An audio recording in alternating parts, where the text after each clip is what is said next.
They said nobody could touch Vincent Caruso. They were wrong.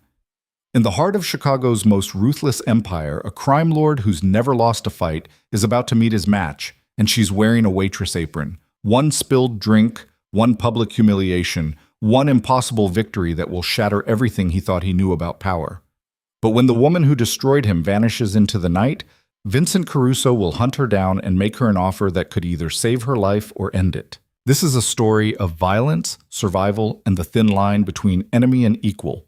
Stay until the end, hit that like button, and drop a comment telling me what city you're watching from. I want to see how far this story travels. The Velvet Throne wasn't the kind of place you stumbled into by accident.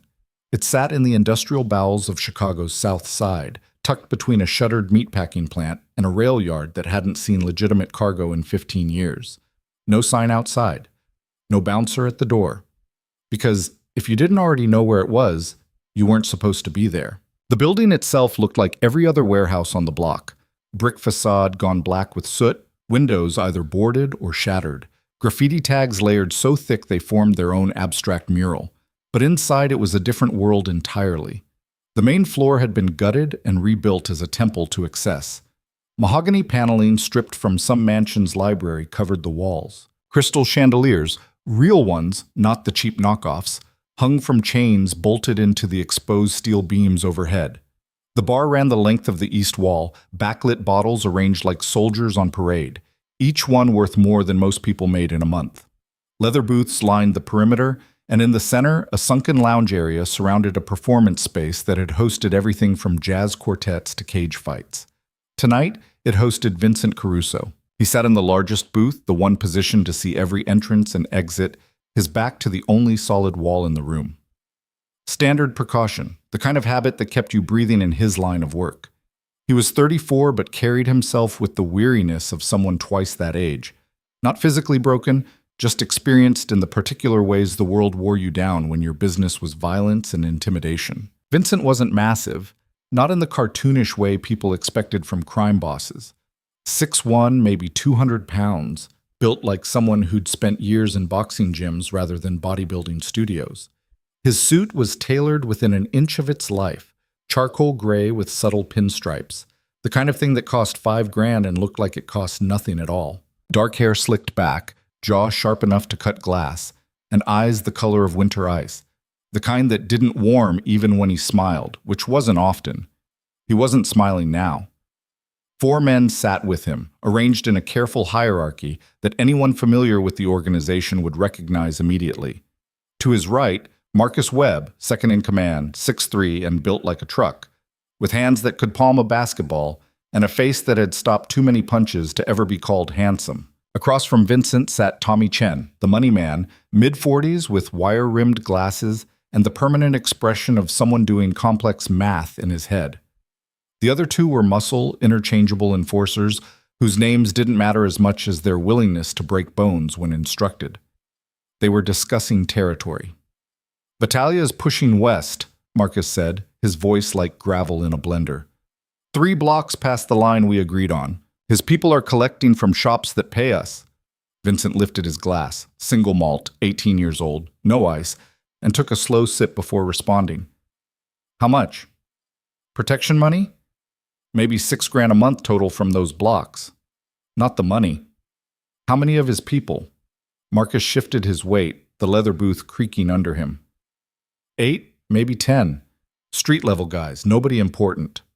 "Nobody's unimportant if they're on our blocks collecting our money." Vincent set his glass down with controlled precision. "Send a message.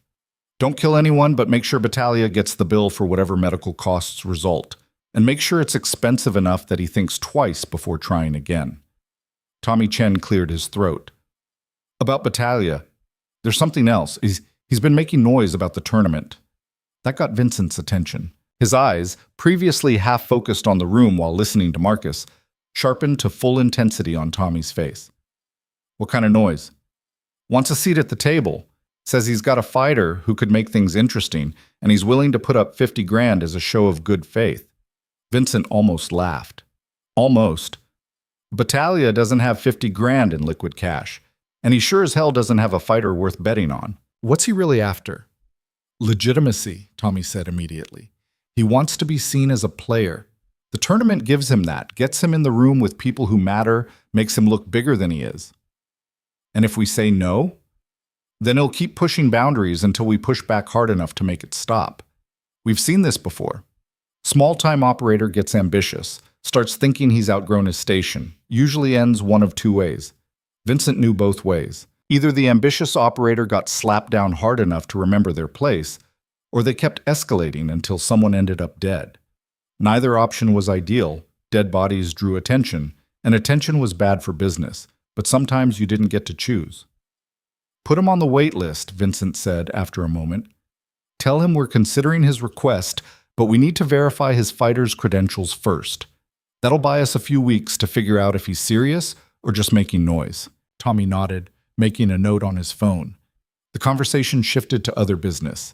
A shipment coming in from the West Coast, a police captain who needed his monthly envelope adjusted, a dispute between two bookies over territory.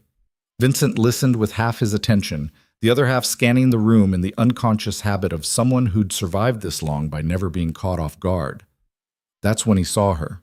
Not immediately. Not like some lightning bolt moment where everything else faded away and violins started playing.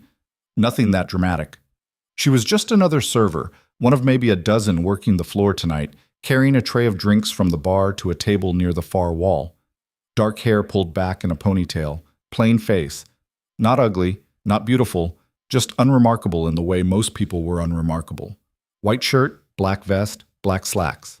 The uniform was identical to every other server's, and she moved through the crowd with the practiced invisibility of someone who'd learned to take up as little space as possible. Vincent wouldn't have noticed her at all if she hadn't stumbled. It was subtle. Just a slight hitch in her step as someone's chair scraped backward into her path. Most people would have crashed or at least sloshed the drinks on her tray. She didn't. Her balance shifted in a way that looked almost deliberate, weight redistributing, tray tilting just enough to compensate before settling back level. The entire adjustment took maybe half a second. But Vincent saw it. Saw the way her center of gravity dropped. Saw the slight pivot in her hips that turned a collision into a near miss. Saw the controlled recovery that suggested training, not luck. Interesting. He watched her deliver the drinks. 4 of them, distributed to a table of businessmen who barely acknowledged her existence, and then turned back toward the bar. Her movement was efficient, economical. No wasted motion. She didn't weave through the crowd so much as flow through gaps in it, reading the room's rhythm and slipping into empty spaces before they closed. Also interesting. Vincent was still watching when she approached the bar, when the bartender, a kid named Danny, who'd been working here maybe 3 months, loaded her tray with a new round. 6 glasses this time, arranged in 2 rows of 3. One of them was Vincent's preferred scotch, which meant the tray was headed his direction. She turned, tray balanced on her left palm, and started across the room. That's when someone grabbed her ass. Vincent saw it happen. Some drunk idiot in an expensive suit, sitting with 3 equally drunk idiots, reached out as she passed and grabbed a handful. She jerked forward, the tray tilting, glasses sliding. Her right hand shot out to steady it, but overcorrected, and suddenly, gravity was winning. The entire tray upended directly onto Vincent Caruso's lap. 6 glasses worth of alcohol, including his 18-year scotch, soaked into his $5,000 suit. Ice cubes bounced off the table and onto the floor. The sound of breaking glass cut through the bar's ambient noise like a gunshot. The room didn't go silent. The velvet throne was too big for that, too many conversations happening simultaneously, but their immediate area sure as hell did.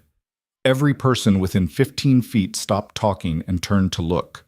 Vincent sat perfectly still, whiskey dripping off his jacket onto the leather seat. His expression hadn't changed, hadn't even flickered. He just sat there, soaked and motionless, looking at the woman who'd just dumped a small fortune worth of alcohol onto one of the most dangerous men in Chicago. Mara Quinn's face had gone absolutely white. "I'm so sorry," she said immediately, grabbing napkins from the dispenser on the table and starting to dab at the spreading stain. "I'm so sorry. It was an accident. Someone grabbed—" "Don't touch me." Vincent's voice was quiet, calm. The kind of calm that made smart people nervous because it suggested reserves of violence being held in check by nothing more than choice.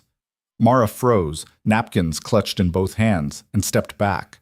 Marcus was already moving, rising from his seat with the slow deliberateness of a landslide. You want me to handle this? No. Vincent still hadn't moved, hadn't looked away from Mara's face. I'll handle it myself. He stood, whiskey dripping from his jacket, and every eye in their section of the room tracked the movement. When Vincent Caruso stood up after someone disrespected him, things tended to get ugly fast. But he didn't reach for her, didn't grab her arm or shove her, or any of the things Mara's body was clearly bracing for. He just stood there, ice water eyes locked on her face, studying her with the intensity of someone trying to read a foreign language. What's your name? Mara. Her voice was steady despite the fear written across her face. Points for that. Mara Quinn. How long have you worked here, Mara Quinn? 3 weeks. 3 weeks. Vincent tilted his head slightly, like a predator examining prey from a new angle. And in those 3 weeks, has anyone explained to you who I am? Yes? Then you understand the magnitude of your mistake. It wasn't a question, but Mara nodded anyway.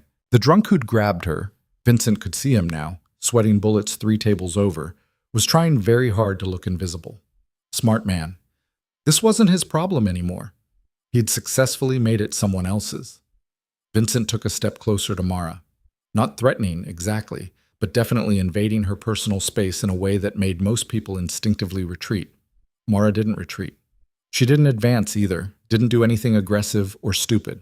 Just held her ground, feet planted shoulder-width apart in a stance that looked natural but definitely wasn't. Vincent had been in enough fights to recognize a trained posture when he saw one. Very interesting. You know what I think, Mara Quinn? Vincent's voice was conversational now, almost friendly, which somehow made it more unsettling. I think you're not just a waitress. The way you caught yourself when that chair almost hit you, that wasn't luck. The way you're standing right now, even though you're scared, that's not how normal people stand when they're scared. So either you've got some training, or you're just naturally gifted at not falling over. Mara said nothing. Here's what's going to happen, Vincent continued. You've embarrassed me in front of my people. That can't stand. So you're going to make it right. I'll pay for the cleaning, Mara said quickly. And replacement drinks, and I don't want your money. Vincent glanced at Marcus, then at the cleared space in the center of the room where the performance area sat empty. I want entertainment. You're going to fight me. The words hung in the air for 3 full seconds before Mara processed them. What? You heard me. Right here, right now. You and me. We put on a show for my people, and if you last more than 30 seconds, we'll call your debt paid. Mara's face had gone from white to ashen. I'm not... You're not what? A fighter? Vincent smiled for the first time, and it was the kind of smile that never reached his eyes.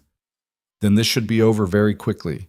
But I saw the way you moved. You've got training, so let's see what you can do with it. No. Mara's voice was firm despite the fear. I'm not fighting you.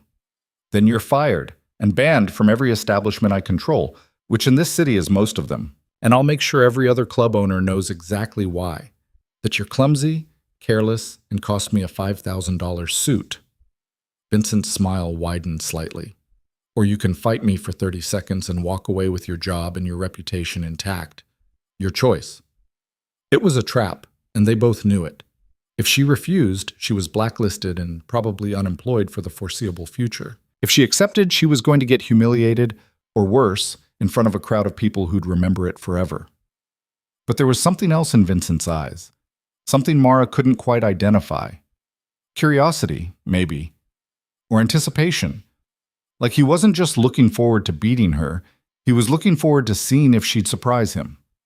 Mara looked at the performance space, then back at Vincent, then at Marcus's massive frame looming in her peripheral vision. She was trapped, and she knew it. Fine, she said quietly. 30 seconds. The crowd that gathered was immediate and enthusiastic. Word spread fast in the Velvet Throne. Vincent Caruso was about to beat down some waitress who'd spilled drinks on him, and everyone wanted to see it. People abandoned their tables, their conversations, their drinks. Within 2 minutes, the performance area was surrounded by a 3-deep ring of spectators, all of them talking and laughing and placing bets on how quickly this was going to be over. The smart money was on under 15 seconds. Vincent shrugged out of his soaked jacket and handed it to Marcus, then rolled up his sleeves with methodical precision. The white dress shirt underneath had escaped most of the alcohol, but his pants were a lost cause. He didn't seem bothered. Mara stood on the opposite side of the cleared space, arms at her sides, looking like she wanted to be literally anywhere else. She'd taken off her vest and set it aside, but otherwise hadn't changed anything about her appearance. Still looked like a scared waitress who'd stumbled into something way over her head, which was exactly what made Vincent suspicious. "Rules are simple," he announced loud enough for the crowd to hear. "No weapons, no biting, no eye gouging. Everything else is fair game. 30 seconds on the clock. If you're still standing when time's up, you win. If you go down, I win. Everybody clear?" Mara nodded. Tommy Chen, who'd appointed himself timekeeper, held up his phone. "On 3. 1, 2, 3. Vincent moved first. He wasn't some brawler who relied on size and strength to overwhelm opponents. He'd been boxing since he was 12 years old, had spent his teens and 20s in gyms learning from people who'd actually competed at high levels. He knew how to throw a punch properly, how to move his feet, how to read an opponent's tells and exploit their weaknesses. So he started with a jab. Not a haymaker, not some wild swing, just a quick, controlled punch aimed at Mara's face to test her reaction time. She slipped it, not by much, just a slight tilt of her head, barely an inch of movement, but enough that his fist passed through empty air where her nose had been a fraction of a second earlier. Vincent's follow-up left hook was already in motion, targeting her body, and this time, she wasn't there. Mara had shifted her weight, pivoted on her back foot, and suddenly she was 3 inches to the left of where Vincent's proprioception insisted she should be. His punch missed again, and now he was slightly overextended. His balance committed forward in a way that left him momentarily vulnerable. She didn't exploit it, didn't throw a counterpunch or try to sweep his legs or do any of the things a trained fighter would do when given that kind of opening. She just reset, hands coming up into a guard that looked simultaneously amateur and strangely competent. The crowd's laughter was dying down. People were starting to notice that the scared waitress hadn't been hit yet. Vincent adjusted his assessment. She had training, real training, not some cardio kickboxing class or self-defense seminar. She knew how to read a punch, how to use minimal movement for maximum effect, how to manage distance and angles. Fine. If she wanted to make this interesting, he'd oblige. He threw a combination, jab, cross, hook, putting more speed and power into it. Not full strength yet because he wasn't trying to actually hurt her, but enough to test whether her defense was luck or skill. She blocked the jab with her left forearm, redirected the cross with her right, and ducked under the hook entirely. Then, for the first time, she moved forward instead of back. It was just a step. One quick shuffle that closed the distance between them from 6 feet to 3. She didn't throw a punch, didn't attack at all, just invaded his space and then immediately retreated before he could adjust. Vincent felt something unfamiliar stir in his chest. Not anger, not quite. More like excitement? When was the last time anyone had surprised him? 15 seconds, Tommy called out. The crowd was getting restless now, confused. This wasn't what they'd expected. The waitress was supposed to be on the ground by now, crying or unconscious or both. Instead, she was... Vincent threw a low kick aimed at her lead leg, the kind that would buckle most people's knee if it landed clean. Mara saw it coming and lifted her foot exactly high enough to let it pass underneath, then stomped down into a wider stance as Vincent's momentum carried him slightly off balance. And that's when she hit him. Not hard.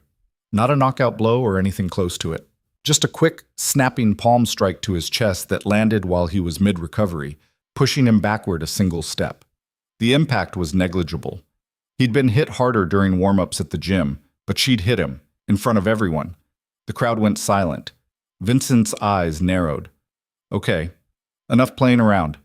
He came at her again, faster this time, throwing punches with the kind of speed and precision that had won him amateur titles back when he still competed. Jab, jab, cross, uppercut, hook. Combinations that flowed together with practiced ease, each one designed to set up the next, creating a chain of attacks that was supposed to be overwhelming.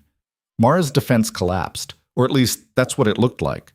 She blocked the first jab but missed the second, took a glancing blow from the cross, barely avoided the uppercut. She was backpedaling now, arms up in a desperate guard, feet scrambling to maintain balance. Vincent pressed the advantage, sensing victory. He threw a straight right aimed at her face, putting real power into it for the first time. And Mara dropped under it like a trapdoor had opened beneath her feet. 1 second she was there, backing up, overwhelmed. The next second she was in a crouch so low her knuckles almost touched the floor, and Vincent's punch sailed harmlessly over her head with enough force that he felt his shoulder protest. Before he could recover, Mara drove forward from her crouch, shooting in low and fast. Her shoulder hit his midsection just as her arm wrapped around his lead leg, and suddenly Vincent's entire world tilted sideways. He'd been taken down exactly 3 times in his adult life. Twice during training sessions with professional wrestlers, once by a bouncer in Detroit who turned out to be a former college football player. Each time he'd had a split second of warning, enough time to brace himself or at least try to defend. This time he had no warning at all. Mara executed a perfect single-leg takedown, using his own forward momentum against him, lifting his leg while driving her shoulder into his center mass. Vincent's balance, which had already been compromised by his overpowered punch, completely abandoned him. His arms windmilled uselessly as he fell, and then he was on his back on the hardwood floor with his legs still elevated in Mara's grip. She could have finished it there, could have transitioned to a submission, or dropped down and started throwing punches at his exposed face, or any number of things that would have ended the fight decisively. Instead, she let go of his leg and stepped back, hands up in a non-aggressive guard. 25 seconds, Tommy said, his voice barely audible over the sudden roar of the crowd. Vincent lay on his back for maybe 2 full seconds, staring at the chandelier overhead, trying to process what had just happened. Then he rolled to his feet in one smooth motion, his face completely unreadable. Mara was backing toward the edge of the performance area, her eyes locked on Vincent's, clearly deciding whether to run or stay. The crowd was going absolutely insane now, shouting, laughing, a few people chanting "holy shit" like it was a religious mantra. "Time," Tommy announced. 30 seconds. Vincent stood perfectly still in the center of the space, his white shirt untucked, his hair disheveled for probably the first time in a decade. He was breathing hard, not exhausted, but definitely exerted, and his eyes were locked on Mara's face with an intensity that made her take another half step backward. Nobody was laughing at him. The crowd had gone from raucous to uncertain, everyone waiting to see how Vincent Caruso would respond to being humiliated by a waitress. When he finally spoke, his voice was quiet enough that only the people closest could hear. "What's your real name?" Mara blinked. "What?" "Your real name. Because Mara Quinn might be what's on your employment paperwork, but it's not who you are. Nobody moves like that without serious training, and serious training means serious background. So I'll ask again. What's your real name?" Mara's jaw tightened. "I don't know what your—" "Don't." Vincent took 1 step toward her, and despite having just proven she could handle herself in a fight, Mara instinctively retreated. "Don't insult my intelligence. You're not some waitress who took a couple self-defense classes. That takedown was professional. The way you read my combinations, the way you use distance and angles, that's high-level training. So either tell me who you really are, or I'll find out myself, and you won't like the methods I use." The crowd was pressing closer now, sensing drama. Marcus had moved to Vincent's left, cutting off one potential exit. 2 other enforcers had materialized near the main entrance. Mara's eyes darted between them, calculating odds that were rapidly deteriorating. "I'm nobody," she said finally. "Just someone trying to stay invisible." "Well, you failed spectacularly at that." Vincent's expression was still unreadable, but something in his tone had shifted. 30 seconds. That was the deal. You lasted 30 seconds, so your debt's paid and you keep your job. But this conversation isn't over. You and I are going to talk, somewhere private, about exactly who you are and what you're doing working for minimum wage in my club when you clearly have other skills. And if I refuse? Then you walk out that door right now, and by tomorrow morning, every criminal organization in this city will know that Vincent Caruso is looking for a woman matching your description who fights like a professional. How long do you think it'll take before someone connects the dots? Before your real identity surfaces? Before whatever you're running from catches up? It was a threat wrapped in logic, and they both knew it. Mara's face had gone pale again, but this time it wasn't fear of Vincent. It was fear of exposure, of consequences that extended far beyond this room. 1 hour, Vincent said, making the decision for her. You finish your shift, then we talk in my office upstairs. Just you and me. No audience, no witnesses. You tell me the truth about who you are, and I'll decide whether that truth is a problem for me." He turned and walked back toward his booth without waiting for an answer, Marcus and the other enforcers falling into formation around him. The crowd parted like a biblical sea, everyone suddenly very interested in their drinks or their phones or literally anything except making eye contact with Vincent Caruso. Mara stood alone in the performance area, surrounded by empty space, very aware that every person in the room had just watched her do something impossible. She'd beaten Vincent Caruso, and now she was going to pay for it. But the next hour was the longest of Mara's life. She went through the motions of her shift on autopilot, taking orders, delivering drinks, clearing tables, while her mind raced through increasingly desperate scenarios. She could run, grab her jacket from the employee locker, walk out the back exit, and disappear into Chicago's labyrinth of streets and alleys. She'd done it before, in other cities, when things got too hot or too complicated. But Vincent had been right about one thing. Running would only buy her time, not safety. If he put the word out that he was looking for her, every two-bit hustler and wannabe tough guy in the city would be searching for a big payday. And if they started digging into who she really was, no. Running wasn't an option, not anymore. The office was on the third floor, accessible by a stairwell that required a key card to access. Mara had never been up there, hadn't even known there were upper floors until Danny the bartender had mentioned it in passing during her first week. According to him, that's where Vincent handled real business, whatever that meant. When her shift ended, she found Marcus waiting by the stairwell door, his massive frame blocking most of the hallway. He didn't say anything, just gestured for her to follow and swiped his card through the reader. The lock clicked open. The stairs were narrow and poorly lit, institutional in a way that contrasted sharply with the club's opulent main floor. Their footsteps echoed off bare concrete walls as they climbed. One flight, two flights, three. At the top, another locked door, another card swipe. The third floor was nothing like Mara had imagined. She'd been expecting something ostentatious, gold fixtures, expensive art, maybe a leather chair the size of a small car. Instead, it looked like a corporate office that had been furnished by someone with more money than taste. Clean lines, minimal decoration, everything in shades of gray and black and white.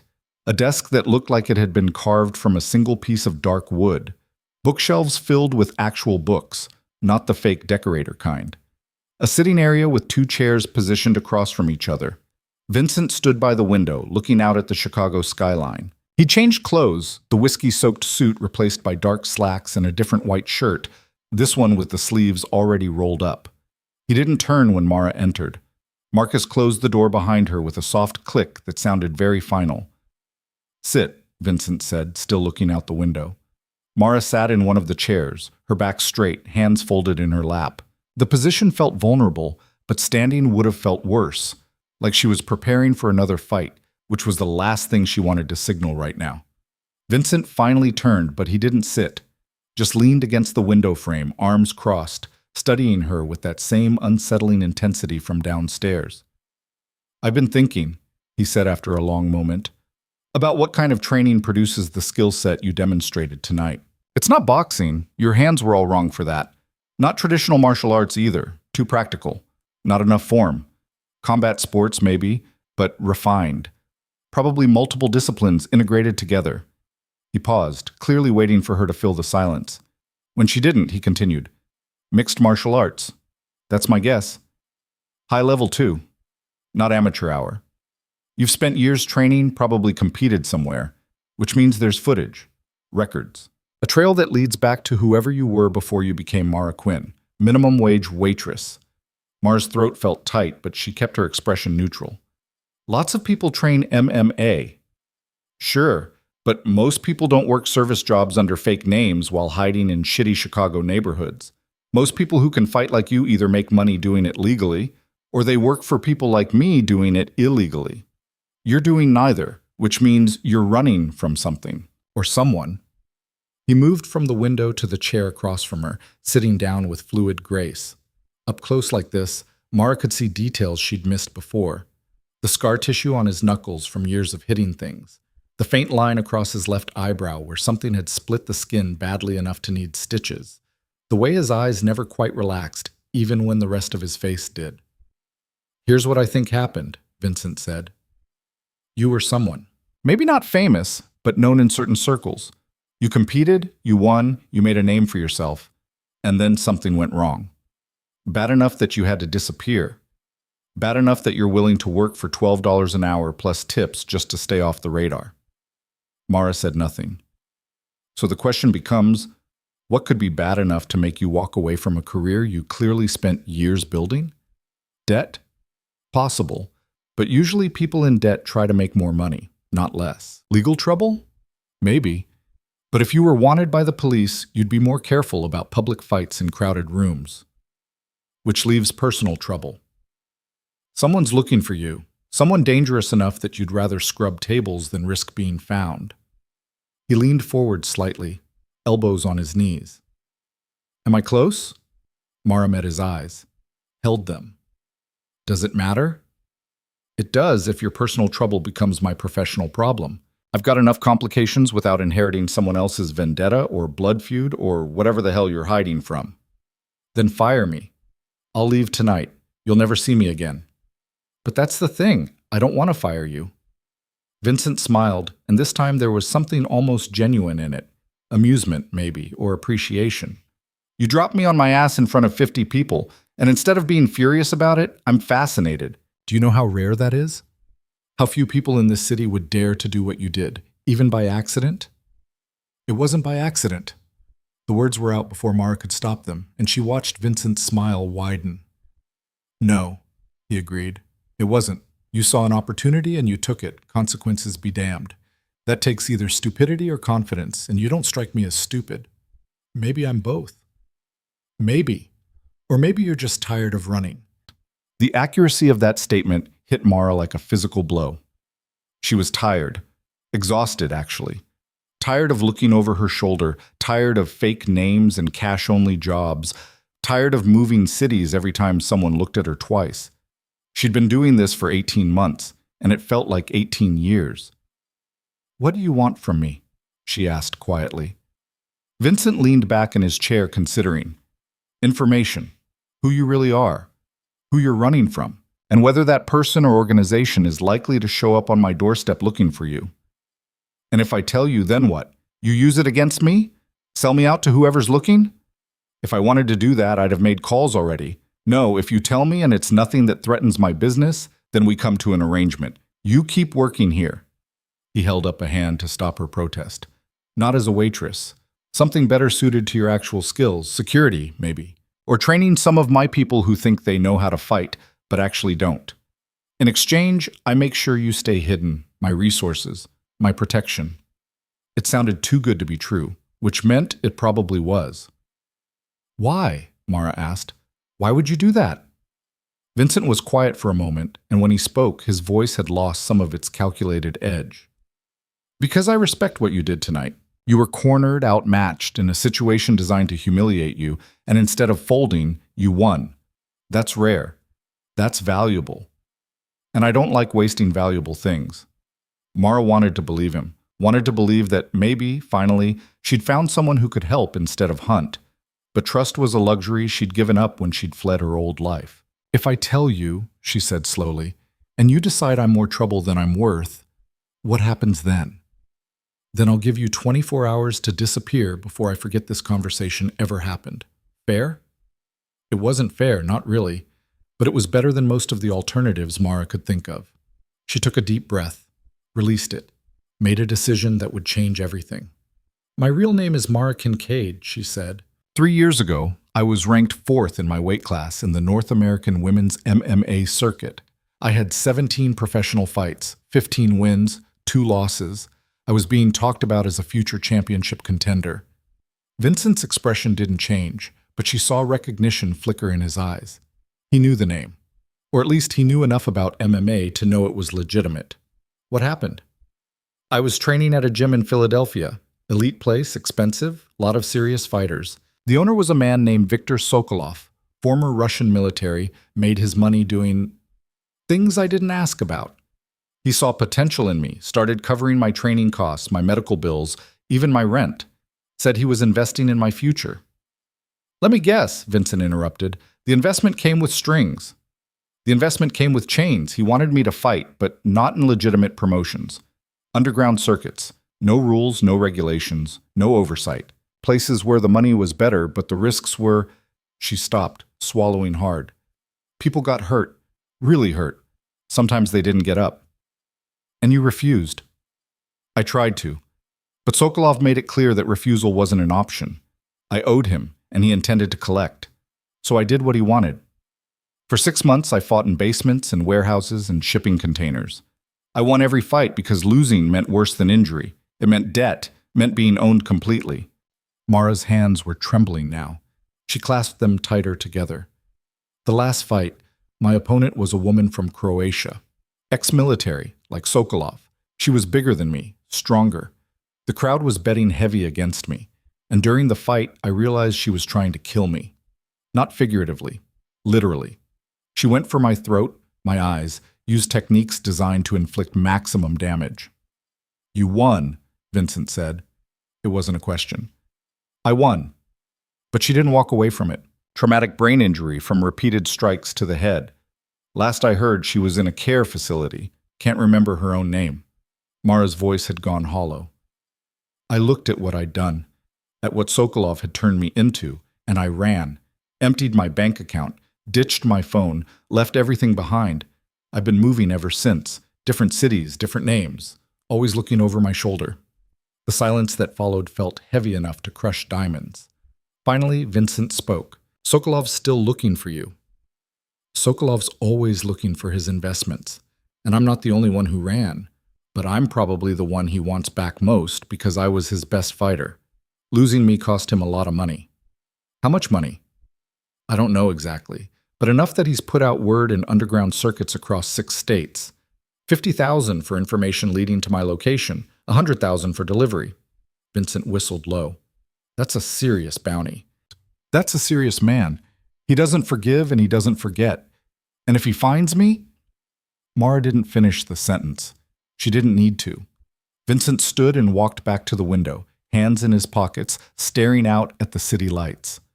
Mara watched his reflection in the glass, trying to read his body language, trying to figure out if she'd just signed her own death warrant by trusting him with the truth.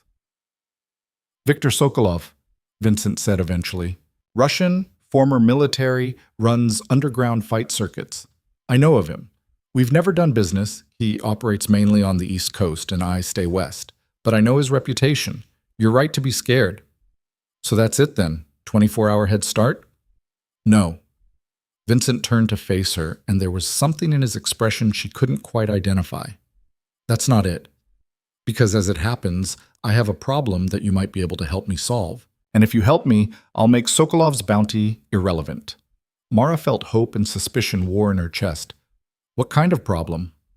The tournament I mentioned earlier. It's not a metaphor. Once a year, I host an underground fighting tournament. High stakes, big money, draws competitors from all over the country. Legitimate fighters, criminals, mercenaries, anyone who thinks they're tough enough to win. The entry fee is $50,000 per fighter. Winner takes home $500,000 plus bragging rights. He moved back to his chair but didn't sit. This year's tournament is in 3 weeks. I've got most of the roster filled, but I lost my featured attraction, a fighter from Detroit who got arrested 2 days ago on weapons charges. I need a replacement. Someone with legitimate skills who can put on a show, maybe even win the whole thing. Mara's stomach dropped. You want me to fight? I want you to do what you're already good at, what you've been doing for years. Except this time, you do it for me, under my protection, with the understanding that if you win, Sokolov's bounty becomes pocket change compared to your prize money. And if I lose? If you lose, you still get $10,000 just for participating, and you still have my protection as long as you want it. Either way, Sokolov can't touch you. Not in Chicago, not in my territory. I'll make sure of that. It was insane. Completely, utterly insane. Mara had sworn she'd never fight like that again. Never put herself in situations where people got hurt for entertainment and profit. She'd walked away from that life specifically to avoid becoming the thing she'd hated. But she'd also been running for 18 months with no end in sight, working dead-end jobs under fake names, always one step ahead of people who wanted to drag her back into hell. And Vincent was offering her a way out. "I need time to think about it," she said. "You've got until tomorrow night. After that, I need to confirm my roster or find someone else." Vincent extended his hand. "For what it's worth, I think you'd be incredible. And I promise you'll be treated fairly. No interference, no fixing, just you against whoever's across from you. Clean fight, clean money." Mara looked at his offered hand, at the scars on his knuckles, at the man who'd just listened to her confession without judgment or exploitation. She didn't shake his hand. Not yet. "Tomorrow night," she repeated, and stood to leave. Marcus opened the door for her without being asked, and Mara walked through it, down the stairs, out of the building, and into the Chicago night with her head spinning and her future uncertain. Behind her, in his third-floor office, Vincent Caruso smiled to himself and made a phone call. "Tommy? Yeah, it's me. I need you to dig up everything you can find on a fighter named Mara Kincaid. Used to compete in the MMA circuit, disappeared about 18 months ago. And find out what you can about Viktor Sokolov's current operations. I want to know if he's operating anywhere near our territory." He listened to Tommy's questions, then cut him off. "Because we might be going to war and I want to know what we're up against. Get me that information by tomorrow morning." Vincent hung up and returned to the window, watching the distant figure of Mara Kincaid, disappear into the city's maze of streets. This was going to be interesting. Mara didn't sleep that night. She sat in her studio apartment, a glorified closet on the 4th floor of a building that should have been condemned 20 years ago, staring at the water stain on the ceiling that looked like a map of somewhere she'd never been. The radiator clanked and hissed. Outside, sirens wailed their usual Chicago symphony. Her downstairs neighbor was fighting with someone again, their voices rising and falling through the thin walls like a tide she'd learned to ignore. But tonight, she couldn't ignore anything. Her hands wouldn't stop shaking, not from fear. She was used to fear, had made peace with it months ago. This was something else. Adrenaline, maybe. Or the terrible, dangerous feeling of possibility. Vincent Caruso's offer sat in her brain like a live grenade with the pin half pulled. She'd spent 18 months running, hiding, shrinking herself into corners and hoping nobody would notice. 18 months of fake names and cash-only jobs and always keeping her keys between her fingers when she walked home at night. 18 months of looking over her shoulder for Viktor Sokolov's people, knowing that eventually her luck would run out and she'd see a familiar face in a crowd or feel a hand on her shoulder that meant the running was over. And now Vincent was offering her a way to stop running. All she had to do was fight. Mara stood and walked to the bathroom, 3 steps from the bed, which told you everything you needed to know about the apartment's size. She flipped the light switch. The bulb flickered twice before stabilizing, casting harsh shadows across her reflection in the mirror above the sink. She looked like hell. Dark circles under her eyes from too many nights of broken sleep. Hair that needed washing. A bruise on her left shoulder from where she'd banged into a keg in the Velvet Throne storage room yesterday. Moving too fast. Always moving too fast. She was 29 years old and felt twice that. But when she shifted her weight, dropped into a fighter's stance, feet shoulder width, hands up, chin tucked, the woman in the mirror changed. The exhaustion didn't disappear, but it got pushed down, buried under muscle memory, and years of training that her body hadn't forgotten, even if her mind had tried to. She threw a jab, quick, controlled. The motion was still there, still sharp, across. Her hips rotated properly, power transferring from her legs through her core into her fist. A hook. Her feet pivoted, weight shifting, and for just a second she wasn't in a bathroom that smelled like mildew and old pipes. She was in a gym in Philadelphia, young and hungry and convinced she was going to be someone. Before Viktor Sokolov. Before the underground fights. Before she'd learned that some victories cost more than any defeat. Mara's reflection stared back at her, fist still extended, and she realized she was crying, not sobbing, just tears running down her face, while the rest of her stayed frozen in that punch, suspended between who she'd been and who she'd become, and who she might still be. She lowered her hand, wiped her face, turned off the light, and went back to bed. But she didn't sleep. By the time the sun came up, she'd made her decision. The Velvet Throne looked different in daylight. Mara had only ever seen it at night, when the dim lighting and careful staging made it look dangerous and expensive. In the morning, with sunlight streaming through the windows that hadn't been boarded up, it just looked tired. The mahogany paneling showed water damage in the corners. The leather on the booths was cracking. One of the chandeliers hung slightly crooked, and nobody had bothered to fix it. She found Vincent in the main room, sitting at the bar with a cup of coffee and a laptop, wearing jeans and a t-shirt that made him look almost normal. Almost. The way he held himself, spine straight, shoulders relaxed but ready, still broadcast danger to anyone paying attention. Marcus stood near the door because, of course he did.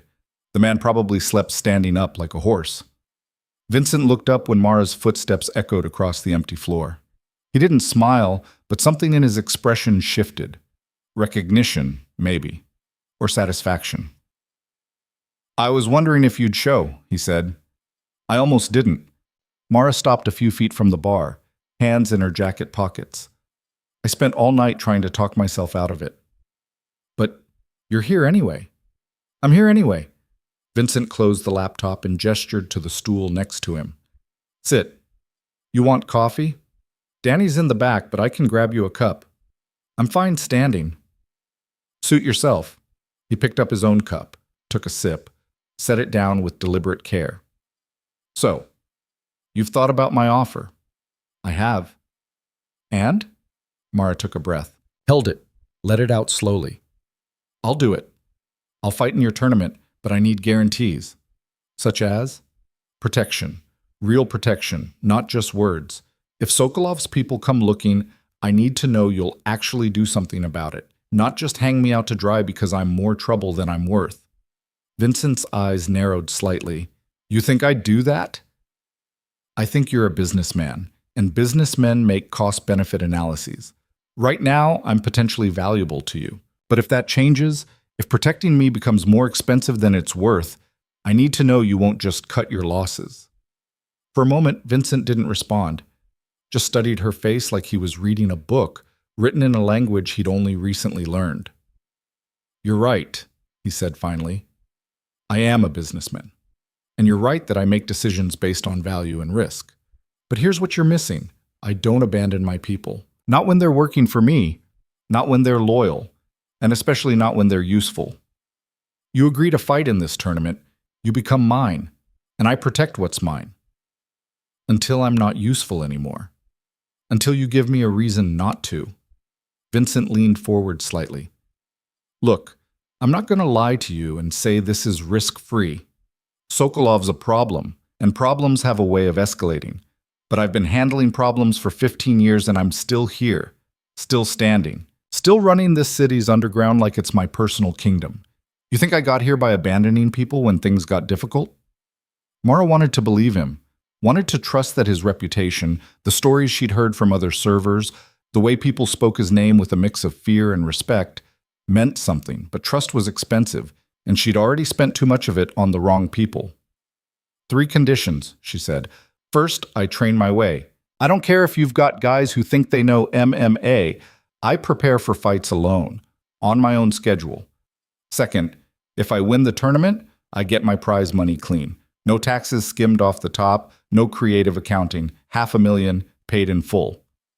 Third," she paused, choosing her words carefully. "Third, if things go sideways with Sokolov, if he shows up or sends people, you don't just throw muscle at the problem. You end it, permanently." Vincent's eyebrows went up. "You're asking me to kill someone?" "I'm asking you to do what's necessary to make sure I don't spend the rest of my life looking over my shoulder. However you interpret that is up to you." The silence that followed felt dangerous. Mara watched Vincent's face, trying to read whether she'd just crossed a line or earned his respect.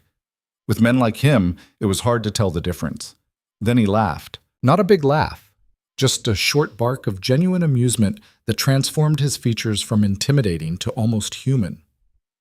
"I like you," he said, shaking his head. "I really do. Most people in your position would be begging for scraps, grateful for whatever crumbs I threw them. You're negotiating like you've got leverage." "I do have leverage. You need a fighter, and I'm good, better than good. You saw what I did to you last night, and that was me holding back because I was scared. Imagine what I can do when I'm not." "Fair point." Vincent drummed his fingers on the bar, thinking. "Okay, deal. You train however you want, wherever you want. I'll set you up with access to a private gym, one of my properties, fully equipped, no idiots bothering you. Prize money gets paid in full if you win, no deductions. And if Sokolov becomes an active threat, I'll handle it in a way that ensures he stops being a problem. Satisfied? One more thing, I want it in writing. Vincent actually looked surprised. You want a contract for an illegal underground fighting tournament? I want something that says you'll do what you promised. Doesn't have to be legally binding. I know it won't be, but I want your signature on paper saying you'll protect me and pay me. Call it insurance. For a long moment, Vincent just stared at her. Then he reached into his back pocket, pulled out a pen, and grabbed a napkin from the bar's dispenser. He wrote quickly, his handwriting surprisingly neat. When he finished, he slid the napkin across to Mara. It read, Vincent Caruso agrees to provide protection and payment to Mara Kincaid in exchange for her participation in the November tournament. Protection includes active defense against Viktor Sokolov and associated threats. Payment is $500,000 upon victory, $10,000 upon participation, regardless of outcome. This agreement stands until Sokolov is neutralized or Mara requests termination of services. He'd signed it at the bottom, dated it, even added a phone number. That work for you? He asked. Mara picked up the napkin, read it twice, then folded it and put it in her pocket. Yeah, that works. Good, because we've got 3 weeks, and you're going to need every day of it. Vincent stood, finishing the last of his coffee. The tournament's not like what you're used to. No weight classes, no time limits, no referees stopping things when someone's hurt. Fights end when someone can't continue or doesn't want to. You'll face men twice your size who've been doing this their whole lives. Some of them have killed people. Most of them won't hesitate to hurt you badly if it means winning. I fought in worse. Maybe, but not recently. You've been hiding for 18 months, working a waitress job, probably not training seriously. Your cardio's going to be trash, your timing's going to be off, and your hands are soft from carrying drink trays instead of hitting bags. He wasn't being cruel, just factual. You've got 3 weeks to fix all of that and get your head right. Think you can do it? Mara met his eyes. Yeah, I can do it. Then let's get started. The gym Vincent took her to was in a different part of the city, tucked inside a warehouse that from the outside looked like it stored industrial equipment. Inside, it had been converted into a serious training facility, full-size octagon cage, heavy bags, speed bags, weight racks, grappling mats. Everything was clean and well-maintained, which told Mara this wasn't some abandoned space Vincent had repurposed. This was active, used. My guys train here sometimes, Vincent explained, unlocking the front door with another keycard. But I'll make sure they know to stay away during your hours. You want mornings, afternoons, nights? Whatever works for you. Mornings, Mara said immediately. Early. 5 to 9. Jesus, you're one of those people. Those people win fights. Vincent handed her the key card. It's yours. Code for the alarm is 4738. There's a shower in the back, water fountain by the cage. Anything breaks, call me. Anything gets stolen, call me. Anyone bothers you, let me guess. Call you. You're catching on quick. He walked toward the cage, running his hand along the chain-link fence. Tournament's 3 weeks from Saturday. 8 fighters total, single elimination bracket. You'll have 3 fights if you make it all the way. First round's usually the easiest. We seed it so the best fighters don't meet early, but even the easiest fight here is going to be harder than anything you faced in sanctioned competition. Who else is fighting? I'll get you the roster by tomorrow. Names won't mean anything to you. Most of these guys don't compete publicly, but I'll include whatever background information I have. Heights, weights, known specialties. It's not much, but it's better than going in blind. Mara walked to the center of the cage, feeling the spring in the canvas under her feet. It was tighter than she was used to, less give. That meant faster movement, but harder falls. She'd have to adjust her footwork. Can I ask you something? She said without turning around. Shoot. Why do you do this? The tournament, I mean. You've clearly got money, got power. What's the point of hosting illegal fights? Vincent was quiet for a moment. When he spoke, his voice had lost some of its edge. You ever do something just because you can? Because it proves you're the person who gets to make the rules instead of following them? That's not an answer. Sure it is. It's just not a good one. He sighed. Truth is, I like the fight game, always have. When I was younger, I thought I'd make a career out of it, go pro, make a name for myself. But I wasn't good enough, not disciplined enough, not hungry enough. So I went a different direction, built a different kind of empire. But I never stopped loving the fights. The tournament lets me stay connected to that world, lets me see what people are capable of when everything's on the line. And the money? The money's nice, won't lie about that. But mostly it's about respect. Every year, people come from all over the country to compete in my tournament. They bring their best fighters, their biggest egos, their fattest wallets. And every year, I prove that nobody puts on a better show, runs a tighter operation, or delivers a bigger payday. That's worth more than money. Mara turned to face him. You're a control freak. Absolutely. But I'm a successful control freak, which is the best kind. Vincent checked his watch. I've got a meeting in an hour. You need anything else? Or are you good to start training on your own? I'm good. But Vincent... She waited until he looked at her. Thank you. For the chance, and for not asking more questions about my past. Don't thank me yet. You might end up hating me before this is over. He started toward the door, then paused. And for what it's worth, I did ask more questions. Had Tommy dig up everything he could find on you and Sokolov. But some questions are better left unanswered, and some answers are better kept private. What you told me last night was enough. He left before Mara could respond, the door clicking shut behind him with a finality that felt like a turning point. For several minutes, she just stood in the cage, alone with the silence and the smell of sweat and disinfectant. Then she stripped off her jacket, tied her hair back, and started moving. The first hour was brutal. Vincent had been right about her conditioning. After 18 months of minimal exercise beyond walking to work and back, her cardiovascular system had turned to mush. 10 minutes of light shadowboxing left her breathing hard. 20 minutes left her gasping. By 30 minutes, she had to stop and bend over with her hands on her knees, sucking air like she was drowning. Her hands were wrong too, soft like Vincent had said. The skin across her knuckles, which had once been layered with calluses from thousands of hours hitting bags and pads, was smooth and tender. She threw a few test punches at the heavy bag and immediately regretted it. Pain flared across her right hand, sharp and mean. She hadn't wrapped her hands properly, hadn't conditioned them, hadn't done any of the preparation that turned fists into weapons instead of liabilities. By the time she left the gym 4 hours later, she could barely move. Her legs felt like concrete. Her shoulders burned. She'd thrown up twice, once from pushing too hard on the bag, once from attempting to drill takedowns on the grappling dummy, and discovering that her core strength had evaporated like morning dew. But she'd shown up. She'd started. That was something. The next 2 weeks became a blur of pain and repetition. Mara's days fell into a rhythm that was both familiar and alien.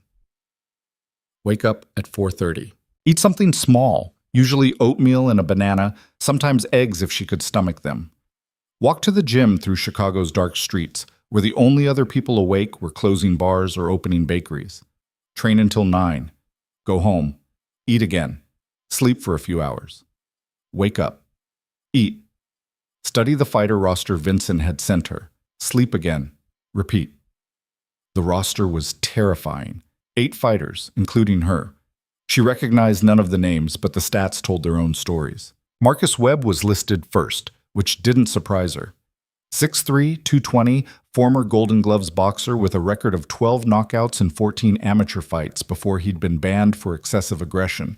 Whatever that meant in boxing, it probably meant broken bones. Next was a man named Dmitry Volkov.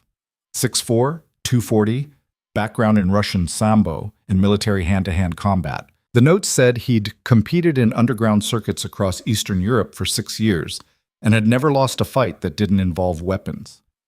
Then Carlos Mendoza, a Brazilian jiu-jitsu black belt who'd been banned from professional MMA after his 3rd positive drug test. 5'11", 190, known for submissions that damaged joints permanently. Jackson Reed, a former college wrestler turned bounty hunter. 6'2", 210, specialized in ground-and-pound techniques that had allegedly put 2 people in comas. Tyler Knox, an ex-Marine with a dishonorable discharge for reasons the notes didn't specify. 5'10", 185, training in Marine Corps martial arts program and Krav Maga. Chen Wei, a Sanda fighter from San Francisco's Chinatown who supplemented his income by collecting debts for local gangs. 5'9", 170, fast and technical with more than 30 documented street fights.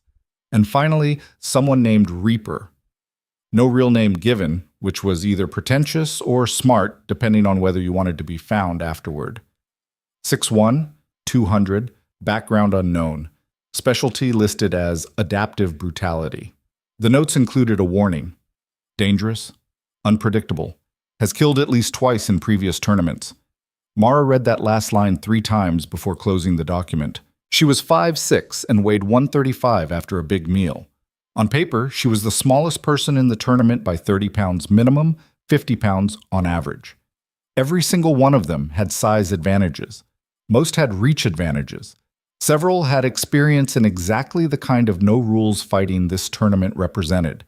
Her only advantages were speed, technique, and the element of surprise. Nobody expected much from the woman who'd been serving them drinks 3 weeks ago. It would have to be enough. By the end of the first week, Mara's body was remembering what it meant to be a weapon. Her hands had toughened up, new calluses forming over old scars. Her cardio improved. She could go 45 minutes now without stopping, sometimes longer if she paced herself. The techniques came back faster than she'd expected, muscle memory asserting itself over the 18 months of dormancy. But it wasn't just physical preparation. She had to get her head right too, fighting in sanctioned. A competitions had been one thing. Rules existed. Referees stopped things when they got too dangerous. Doctors checked you before and after. There were weight classes, drug testing, consequences for illegal strikes. It was violence, but it was regulated violence. The underground fights for Sokolov had been different, darker. No rules meant no limits, and no limits meant people got hurt in ways that couldn't be fixed. Mara still had nightmares about the Croatian woman, the way her head had bounced off the concrete floor, the sound it made, the vacant look in her eyes when she finally stopped moving. This tournament would be closer to Sokolov's fights than to anything sanctioned. Mara had to make peace with that. She spent her afternoons watching footage Vincent had sent her, recordings from previous tournaments, grainy cell phone videos of men beating each other unconscious while crowds cheered. The brutality was shocking even though she'd expected it. Broken bones, dislocated joints, knockouts that left people twitching on the canvas. One fight ended when someone's orbital bone shattered from a soccer kick to the face. Another, when a Kimura lock was held too long and the shoulder separated with an audible pop that the camera's microphone picked up. But what struck her most wasn't the violence, it was the skill. These weren't street brawlers or tough guys who'd watched too many action movies. They were legitimate fighters, many of them with professional training and serious technique. They just operated outside the system, either because they'd been banned from sanctioned competition or because the money was better in places where rules didn't apply. If Mara wanted to survive, let alone win, she needed to be better than all of them. On the 10th day, Vincent showed up at the gym. She was in the middle of drilling sprawls, defending takedown attempts from an imaginary opponent, when she heard the door open. Her body tensed automatically, ready for threat, before she recognized Vincent's silhouette against the morning light. "Don't stop on my account," he said, walking toward the cage. Mara finished the drill, 5 more sprawls, explosive and precise, before straightening up and wiping sweat from her face. "What are you doing here?" "Checking on my investment. Making sure you're actually training and not just using my gym to take naps." "Do I look like I've been napping?" Vincent's eyes swept over her, taking in the sweat-soaked clothes, the redness in her face, the way her chest heaved with exertion, and he shook his head. "No, you look like you're trying to die of exhaustion. I'm trying to get ready for a fight against people who outweigh me by 50 pounds. "Fair enough." He leaned against the cage fence. "How's it going? Honestly?" Mara grabbed her water bottle and took a long drink before answering. "Honestly? I'm faster than I thought I'd be. My timing's coming back, but my power's gone. I'm landing clean shots on the heavy bag and they don't feel like they used to. Everything's lighter, weaker. That's the weight loss. You've dropped what, 10 pounds since you started?" 12. Vincent frowned. "You can't afford to lose more. Not at your size. You need to eat more, build the weight back as muscle." "I know what I need. I've done this before." Not in 18 months you haven't. And not while working a job that kept you on your feet 10 hours a day burning calories you weren't replacing. He pulled out his phone. I'm having food delivered to your apartment. Proper fighter nutrition, lean proteins, complex carbs, whatever else you need. Consider it part of the deal. I don't need charity. It's not charity, it's logistics. You fighting at 70% because you're underfed doesn't help either of us. Vincent's tone left no room for argument. The food shows up tomorrow morning. You eat it. That's not optional. Mara wanted to argue more, but exhaustion and pragmatism won out. Fine, thank you. Don't mention it. Vincent watched her for a moment, his expression unreadable. You know, when I first saw you fight, I thought maybe you'd gotten lucky. Right place, right time, caught me off guard. But watching you now, seeing how you move even when you're tired, you're the real thing. You've got something most of these guys will never have. What's that? Control, discipline. You're not fighting because you're angry or because you like hurting people. You're fighting because it's a problem that needs solving, and you know how to solve problems. He pushed off from the fence. That's going to matter when things get ugly, and they will get ugly. I know. Do you? Because it's one thing to know it intellectually and another thing to experience it. When you're in that cage and someone's trying to cave your skull in, when you're hurt and tired and you can't remember why you thought this was a good idea, that's when discipline matters. That's when control is the only thing standing between you and a hospital bed. Mara set down her water bottle and walked closer to the fence, close enough to meet Vincent's eyes directly. I've been there before, in basements and warehouses where the only light came from work lamps and everyone watching wanted blood. I fought people who were trying to kill me, not just beat me, and I'm still here, still standing. So yeah, I know what ugly looks like, and I know how to survive it. Vincent studied her face for a long moment, then nodded slowly. Yeah, I believe you do. Just make sure you remember that when the time comes. He left after that, and Mara went back to training. By the end of the second week, she'd put back on 8 pounds of muscle, and her power had started returning. Her combinations were sharp again, her footwork clean. She'd run through scenarios in her head for each potential opponent. How to handle Dmitry Volkov's size and Sambo background. How to avoid Marcus Webb's devastating punches. How to defend against Carlos Mendoza's submissions without getting trapped on the ground. She still didn't have a strategy for the one called Reaper. The footage Vincent had showed her was disturbing.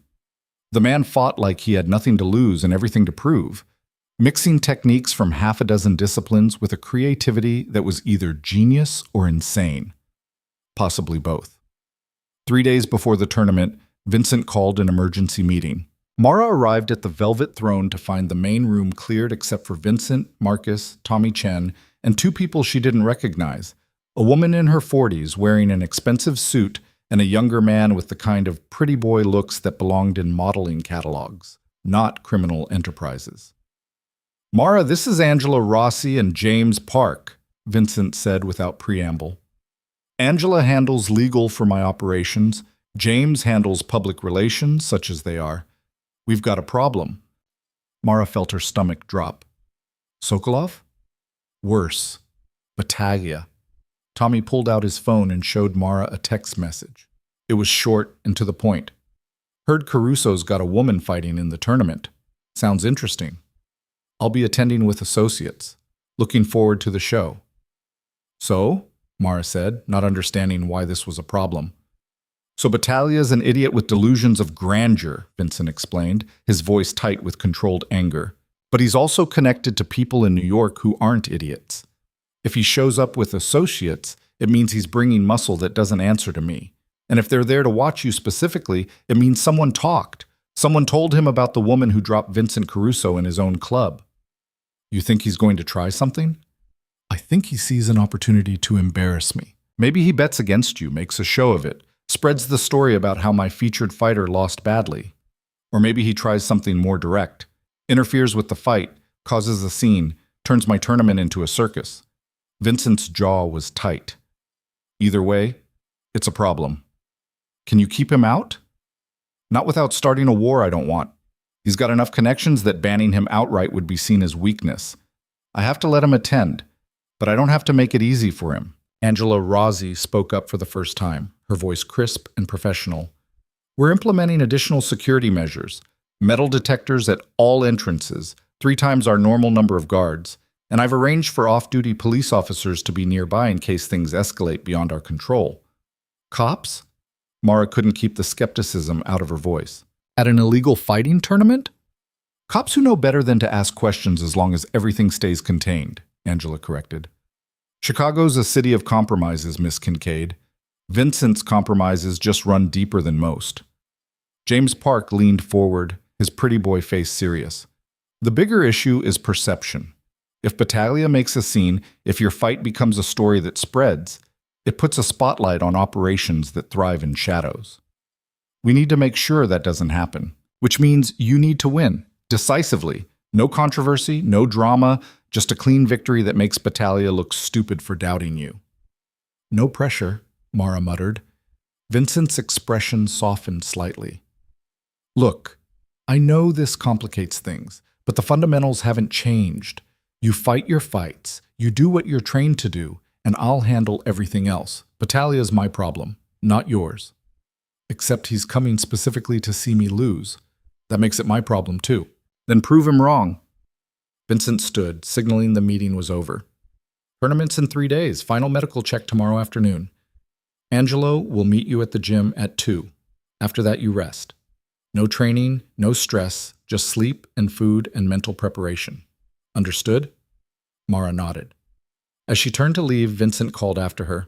Mara, one more thing. Win or lose, you've already earned your place here. Don't forget that. She didn't know how to respond to that, so she just left. The final 3 days crawled by with agonizing slowness. Mara did as instructed. Rested, ate, tried not to think about the 8 dangerous men she might have to fight, or the crime boss who wanted to see her fail, or the bounty hunter from her past who might show up at any moment. Instead, she thought about control, about discipline, about the difference between fighting because you had to and fighting because you chose to. And when Saturday arrived, when she woke up in her shabby apartment with sunlight streaming through the cracked window, she was ready. Time to find out if Vincent Caruso's faith in her was justified. Time to stop running and start swinging back. The venue wasn't the Velvet Throne. Mara had assumed it would be, that Vincent would host his tournament in the same place he conducted most of his business.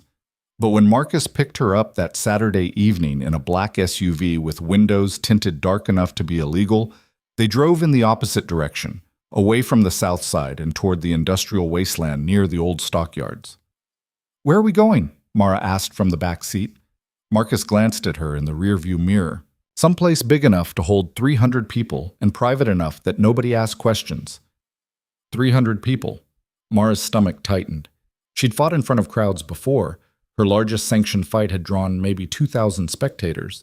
But this felt different. Those crowds had been audiences. These people were gamblers, criminals, voyeurs looking for violence they couldn't get legally. They'd paid serious money to watch people hurt each other, and they'd expect a show worth the price. The SUV turned onto a street that looked like the city had forgotten it existed. Warehouses lined both sides, most of them dark and abandoned. Graffiti covered every available surface. A chain-link fence ran along the left side of the road, protecting nothing from nobody. Marcus pulled up to a building that looked marginally less decrepit than its neighbors. A 3-story brick structure with a loading dock and a few flickering lights visible through grimy windows. 2 men stood outside the entrance, both built like refrigerators, both wearing earpieces and expressions that discouraged conversation. "This is it," Marcus said, killing the engine. "You ready?" Mara's hands were shaking. She clenched them into fists, forcing them steady.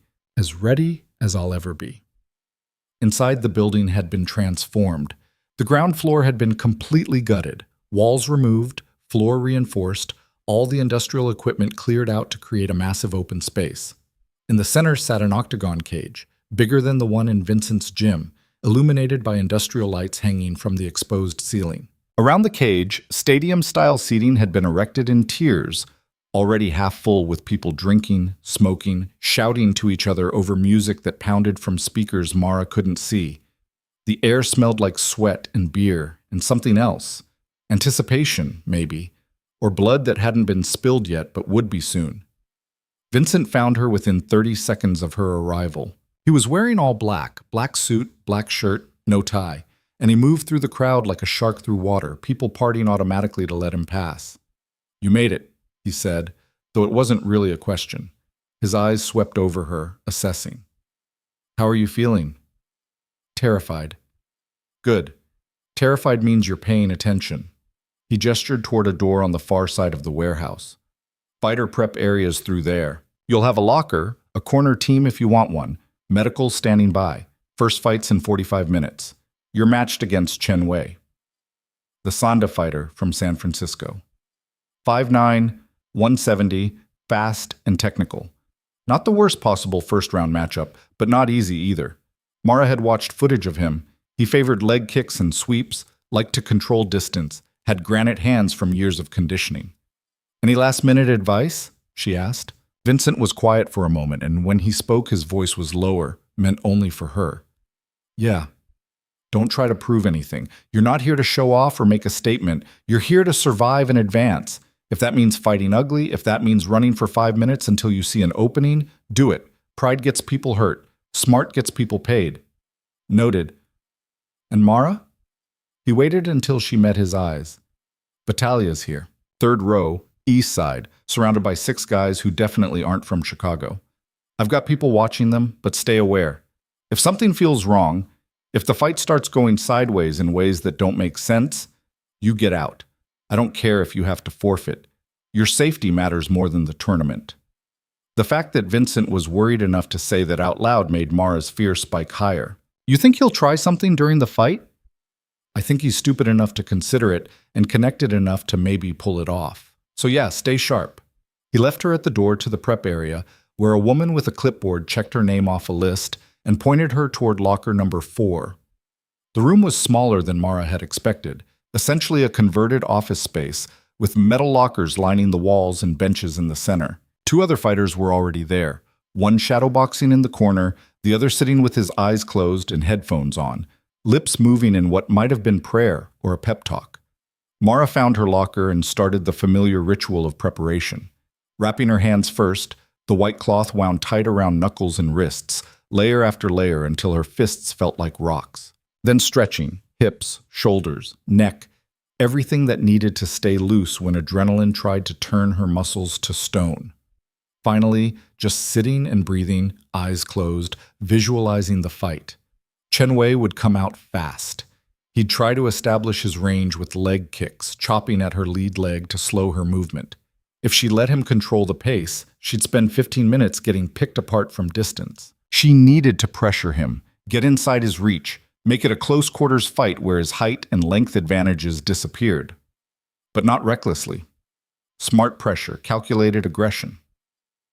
A knock on the locker room door interrupted her visualization. Chen and Kincaid, you're up in 5, someone called. 5 minutes. Mara stood, rolled her shoulders, shook out her legs. The other fighters glanced at her, the first time they'd really acknowledged her presence, and she saw the calculation in their eyes, trying to figure out what kind of threat she posed, whether she was serious or just some novelty act Vincent was running for publicity. They'd find out soon enough. The walk from the locker room to the cage felt both eternal and instantaneous. The crowd's volume increased as Mara emerged, people turning to look, conversations pausing mid-sentence. She heard whispers, laughter, someone shouting odds that weren't in her favor. The cage looked bigger from outside than it had from across the room. 8 walls of chain-link fencing forming an octagon, maybe 30 feet across, canvas floor showing stains that were probably blood from previous tournaments. Chen Wei was already inside, bouncing on his toes in the far corner. He was exactly as advertised, compact, muscular, with the coiled energy of someone who knew how to explode into violence. His corner team consisted of 2 men, one holding a water bottle, the other speaking rapidly in Cantonese while Chen nodded. Mara's corner was empty except for Marcus, who'd apparently volunteered or been assigned. He held the cage door open for her, his massive frame blocking her view of the crowd. You got this, he said quietly. Stay smart, stay moving, and remember he's never fought anyone like you before. Use that. Then she was inside the cage, and Marcus was closing the door behind her with a metallic clang that sounded terrifyingly final. The referee was an older man with scarred knuckles and a nose that had been broken more times than Mara could count. He called both fighters to the center, his voice barely audible over the crowd noise. You know the rules, he said, which was funny because there weren't any rules. Fight ends when someone can't continue or verbally submits. No weapons, no biting, no eye gouging. Anything else goes. Touch gloves if you want, then back to your corners until I signal the start.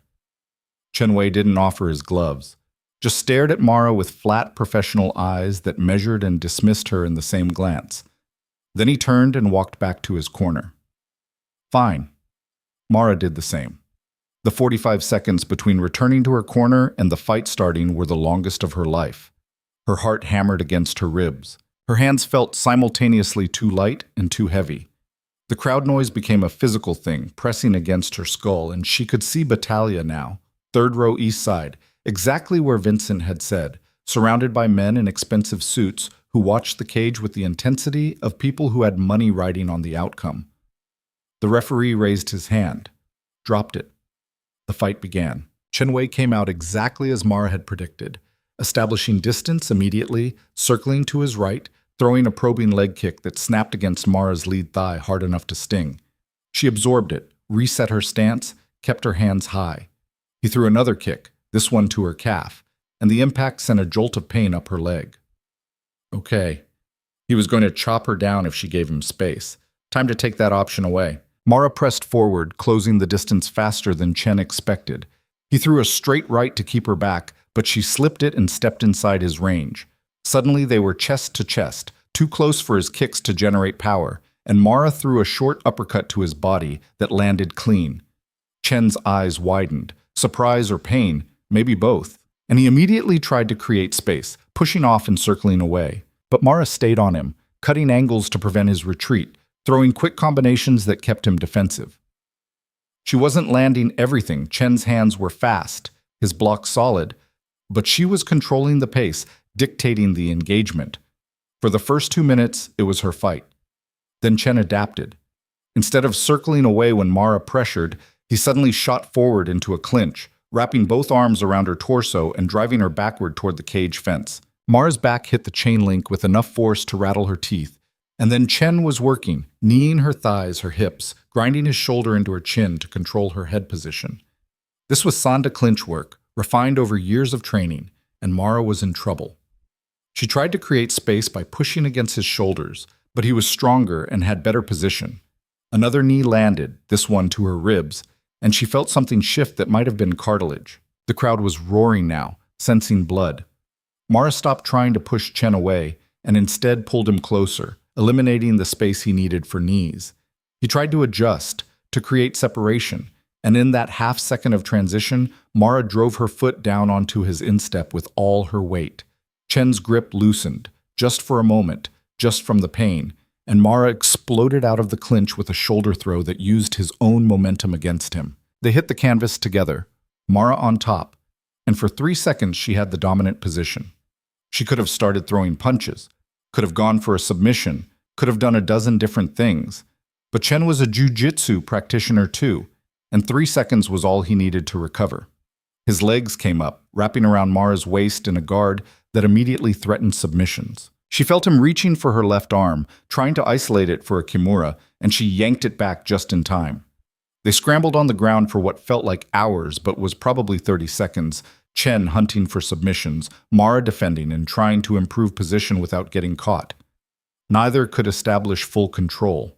It was chess played at high speed with bodies instead of pieces, both fighters too skilled to make the kind of mistake that would end things quickly. Finally, Mara managed to stand, breaking the grapple and returning the fight to standing range. Chen popped up immediately, barely winded, and they reset in the center of the cage. Mara's ribs hurt where his knees had landed. Her left thigh was already starting to swell from the leg kicks. She'd been in the cage maybe 4 minutes, and her body was cataloging damage. But Chen wasn't unmarked either. His instep was bothering him. She could see it in the way he favored his left leg, the slight hitch when he put weight on it. And her uppercut to his body had landed harder than she'd thought. He was breathing slightly heavier, his guard a fraction lower on his right side. They circled each other, both wary, both looking for openings. Chen threw a head kick that Mara barely ducked. She countered with a straight left that caught him on the jaw, not flush, but enough to snap his head back. He reset, threw another leg kick, and this time Mara caught it. For a moment they were frozen. Chen balanced on one leg, Mara holding his ankle, both calculating their next move. Then Mara twisted and swept Chen's standing leg. He went down hard, landing on his back, and Mara dropped into his guard before he could scramble up. But instead of trying to pass or throw punches, she did something Chen wasn't expecting. She stood up while still controlling his legs, stepped to the side, and drove an elbow down toward his exposed ribs. Chen blocked with his forearm, but the impact still hurt. He tried to sit up, to defend, and that's when Mara saw the opening she'd been waiting for. His right arm extended slightly too far, his balance compromised. She dove forward, trapping his arm against her chest and rolling backward in a smooth armbar setup. Chen recognized the danger immediately and tried to stack her, driving his weight forward to prevent the extension. They struggled for position, both understanding that if Mara got the armbar locked, the fight was over. But Chen was strong, and his jiu-jitsu was good enough to defend. He managed to pull his elbow back just enough to prevent full extension, then twisted his body and escaped, both fighters scrambling back to their feet. The referee hadn't called time. There were no rounds in this tournament. Fights continued until someone couldn't, but both fighters had silently agreed to a momentary reset. They stood maybe 6 feet apart, breathing hard, sweat dripping onto the canvas. Mara's everything hurt, but Chen looked worse. His breathing was labored now, his movements a half step slower. The pace had taken its toll. Time to end this. Mara came forward again, pressuring with combinations that were more volume than power. Jab, cross, hook, low kick. Chen defended most of it, but defending was exhausting, and his counters were coming slower. She threw a head kick that he blocked, then immediately shot for a takedown while his hands were high. This time the takedown was clean. Chen went down with Mara on top in side control, his defensive guard compromised. She transitioned to mount before he could recover, her knees pinning his shoulders, her weight distributed to prevent bucking. Chen tried to roll, but Mara posted her hands and stayed balanced. He tried to create space with his hips, but she was too tight, too controlled. And when he made the mistake of turning to his side to defend against punches, Mara slid her arm under his chin. The rear naked choke locked in like a vice. Chen's hands immediately went to Mara's arm, trying to create space, trying to prevent the choke from fully sinking. But her technique was perfect. One arm across his throat, the other behind his head, her legs hooking his to control his body. She squeezed, not violently, just with steady, inexorable pressure. Chen fought it for maybe 10 seconds. His face turned red, then purple. His struggles became more desperate, more frantic. The crowd was screaming, but Mara couldn't hear them anymore. There was only the choke, only the control, only the wait for Chen to make the smart decision. He tapped. 3 sharp slaps against her forearm, the universal signal of submission. Mara released immediately, rolling off him and standing on shaky legs. Chen stayed on the ground for a moment, gasping, one hand on his throat. Then he stood too, nodded once at Mara with something that might have been respect, and walked to his corner without ceremony. The referee raised Mara's hand, declaring her the winner. The crowd's reaction was mixed, some cheering, some booing, probably depending on who'd bet what. But Mara barely registered it. Her entire focus was on breathing, on staying vertical, on not showing how much that fight had taken out of her. Marcus was there immediately, guiding her out of the cage with a hand on her shoulder. "Good work. Clean finish. How bad are you hurt?" "Ribs are bruised, maybe cracked. Left leg's going to swell. Nothing that won't heal. Medical's going to check you anyway. Vincent's orders." The medical check happened in a curtained-off corner of the prep area. A doctor who asked questions in a bored voice while probing her ribs and checking her eyes for signs of concussion. He declared her fit to continue, wrapped her ribs with an elastic bandage that helped with the pain, and sent her back to her locker with instructions to ice her leg. Mara had maybe an hour before the next fight, maybe less, depending on how quickly the other matches resolved. She sat on the bench, ice pack on her thigh, and tried not to think about the fact that she'd just won 1 fight and had 2 more to go. Chen Wei had been the smallest, most technical opponent in the tournament. Everyone else was bigger. Most were meaner. The prep room door opened and Vincent walked in. He looked pleased, which was surprising given his usual neutral expression. "That was good," he said without preamble. "Better than good. You made Chen look slow. People are talking." "What are they saying?" "That I've been hiding a ringer, that the odds on you were criminally generous, that anyone who bet against you in the first round is an idiot." Vincent sat down next to her. "Batalia's pissed. He had money on Chen, not a lot, but enough that losing stings. Good. Vincent smiled. Your next fight's against Tyler Knox. Ex-Marine, Krav Maga background. He just finished his first-round match, won by TKO in under 3 minutes. He's aggressive, reckless, and he hits like a truck. Also, his ground game is weak. If you can get him down, you'll have options. How long until we fight? 45 minutes, give or take. Other semifinal is Dmitry Volkov versus Marcus. That made Mara's head snap up. Marcus is fighting? I thought he worked for you. He does, but he also loves fighting, and he's good at it. Wins the tournament maybe 1 year in 3. If he wins tonight, you'll face him in the finals. The idea of fighting Marcus, 6'3", 220, a man she'd seen punch holes in heavy bags, was terrifying. But that was a problem for later. Right now, she needed to focus on Tyler Knox. Vincent stood to leave, then paused. One more thing. Knox fought dirty in his first match. Tried to thumb his opponent's eyes when the ref wasn't looking. Didn't work, but he tried. So don't expect honor or restraint. He'll do whatever he thinks he can get away with. Noted. And Mara. Vincent's expression turned serious. You're doing better than I expected. Better than you probably expected. Don't let success make you careless. The next fight will be harder. He was right. 43 minutes later, Mara was back in the cage facing Tyler Knox, and within the first 10 seconds, she knew this was going to be brutal. Knox came out like a man possessed. No feeling out process, no measuring distance, just immediate, overwhelming aggression. He threw a head kick that would have decapitated Mara if it had landed, followed it with a flying knee that she barely avoided, then started throwing punches in combinations that had no rhythm or pattern, just violence seeking targets. Mara backpedaled, covering up, absorbing shots on her arms and shoulders because blocking was the only defense when someone attacked like a hurricane. Knox was faster than his record suggested, and his punches carried serious power. One caught her on the temple, and her vision sparked white for a half second. The crowd was going insane. This was the kind of fight they'd paid to see. Brutal, chaotic, someone possibly getting knocked unconscious. Knox pressed forward, throwing a spinning back fist that was more flash than technique. Mara ducked under it and finally found space to counter. A low kick to his lead leg that landed with a meaty thwack. Knox didn't even slow down. He threw a haymaker right hand that Mara slipped, then grabbed for her in a sloppy clinch attempt. This wasn't Sanda technique. This was street fighting, bar brawling, just trying to grab and hurt. Mara twisted away, but Knox's fingers caught in her hair and yanked hard. Pain flared across her scalp as he pulled her off balance. The referee should have stopped that.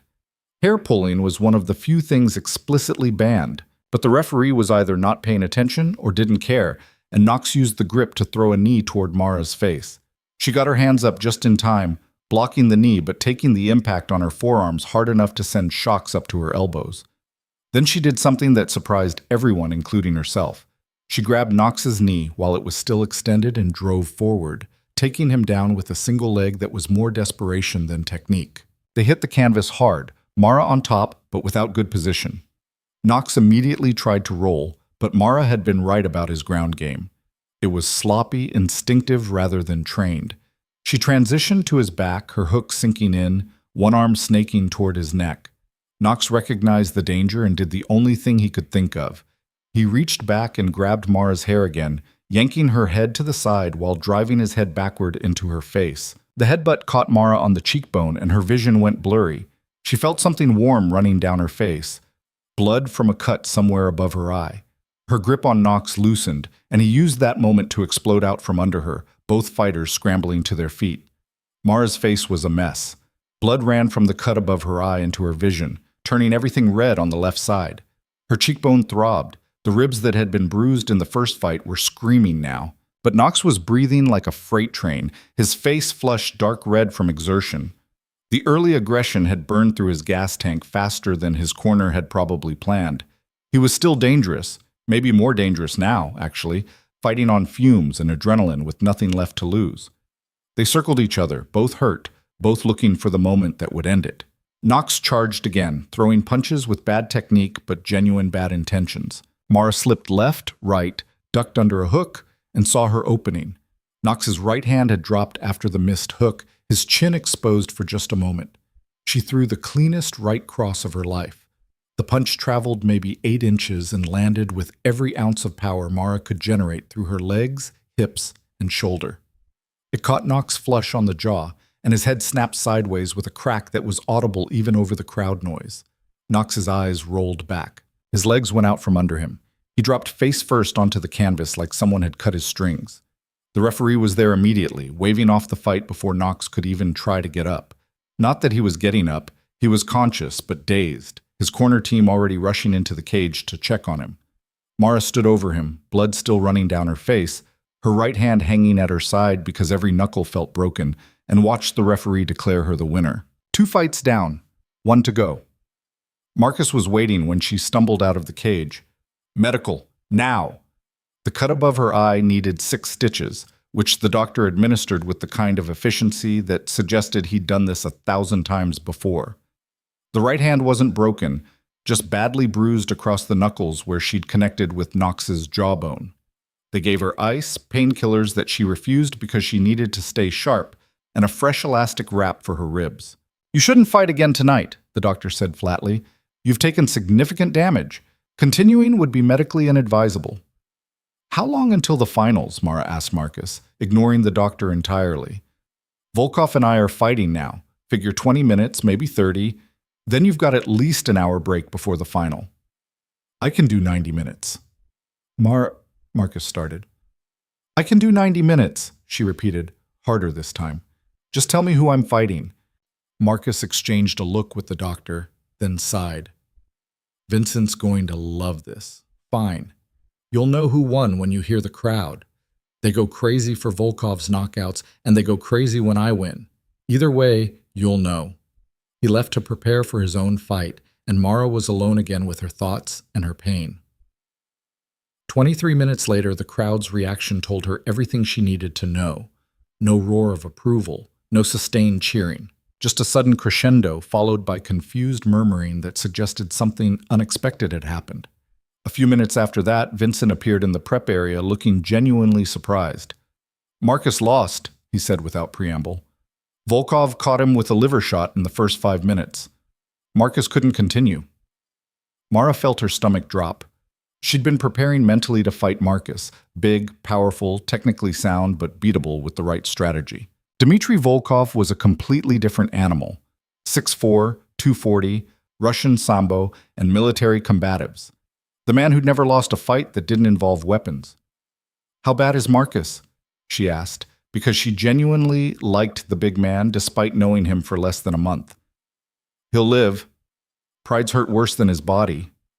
But Mara, listen to me. Vincent's voice dropped.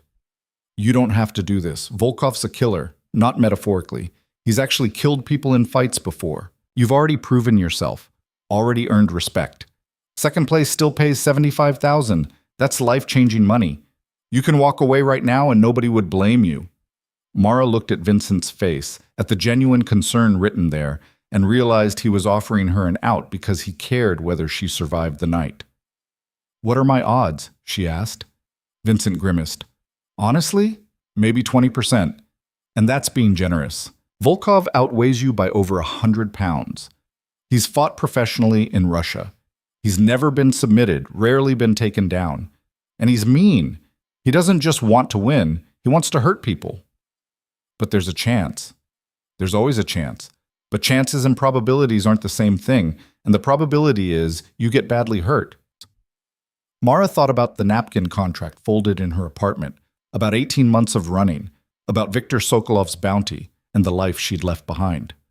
She thought about the woman who'd dropped Vincent Caruso on his ass 3 weeks ago, and the woman who'd just beaten 2 dangerous men in the same night despite being smaller, lighter, and less experienced in this kind of fighting. I didn't come this far to quit before the end, she said. I'm fighting Volkov.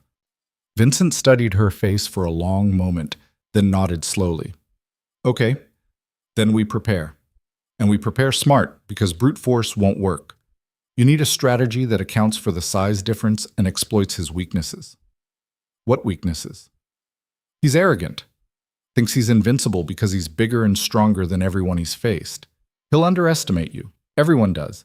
Use that. Make him chase you, tire him out, then attack when he's not expecting it. That's not much of a strategy. It's the only strategy you've got. Well, that and pray he makes a mistake big enough for you to capitalize on. Vincent pulled out his phone and showed her footage from Volkov's earlier fight. The man was exactly as advertised, enormous, powerful, technical, in a brutal Eastern European way that favored bone-breaking efficiency over flash. He destroyed his first-round opponent in under 4 minutes, using sweeps and throws to put the man on the ground, then raining down punches until the referee stopped it. Mara watched the footage 3 times, looking for tells, for patterns, for anything she could use. Volkov was patient when he was winning, aggressive when he sensed weakness. He favored his right hand for power shots but set them up with his left. His stance was wide, stable, hard to sweep. His takedown defense looked solid. He drops his right hand after he throws the jab, Mara said, pointing at the screen. Just for a second, but it's there, and when he pressures forward, his chin comes up slightly. Those are the only openings I see. Those are small openings for small opportunities, Vincent said. You'd need perfect timing and perfect execution. Then I'll be perfect. Vincent's laugh was short and sharp. You're either crazy or the most confident person I've ever met. I can't decide which. Maybe both. Yeah, maybe both. He stood, offering his hand to help her up from the bench. You've got about 40 minutes before they call you. Rest, hydrate, and try not to think about how insane this is. I'll be in your corner for this one. Marcus, too, if his liver stops hurting long enough for him to stand upright. Vincent?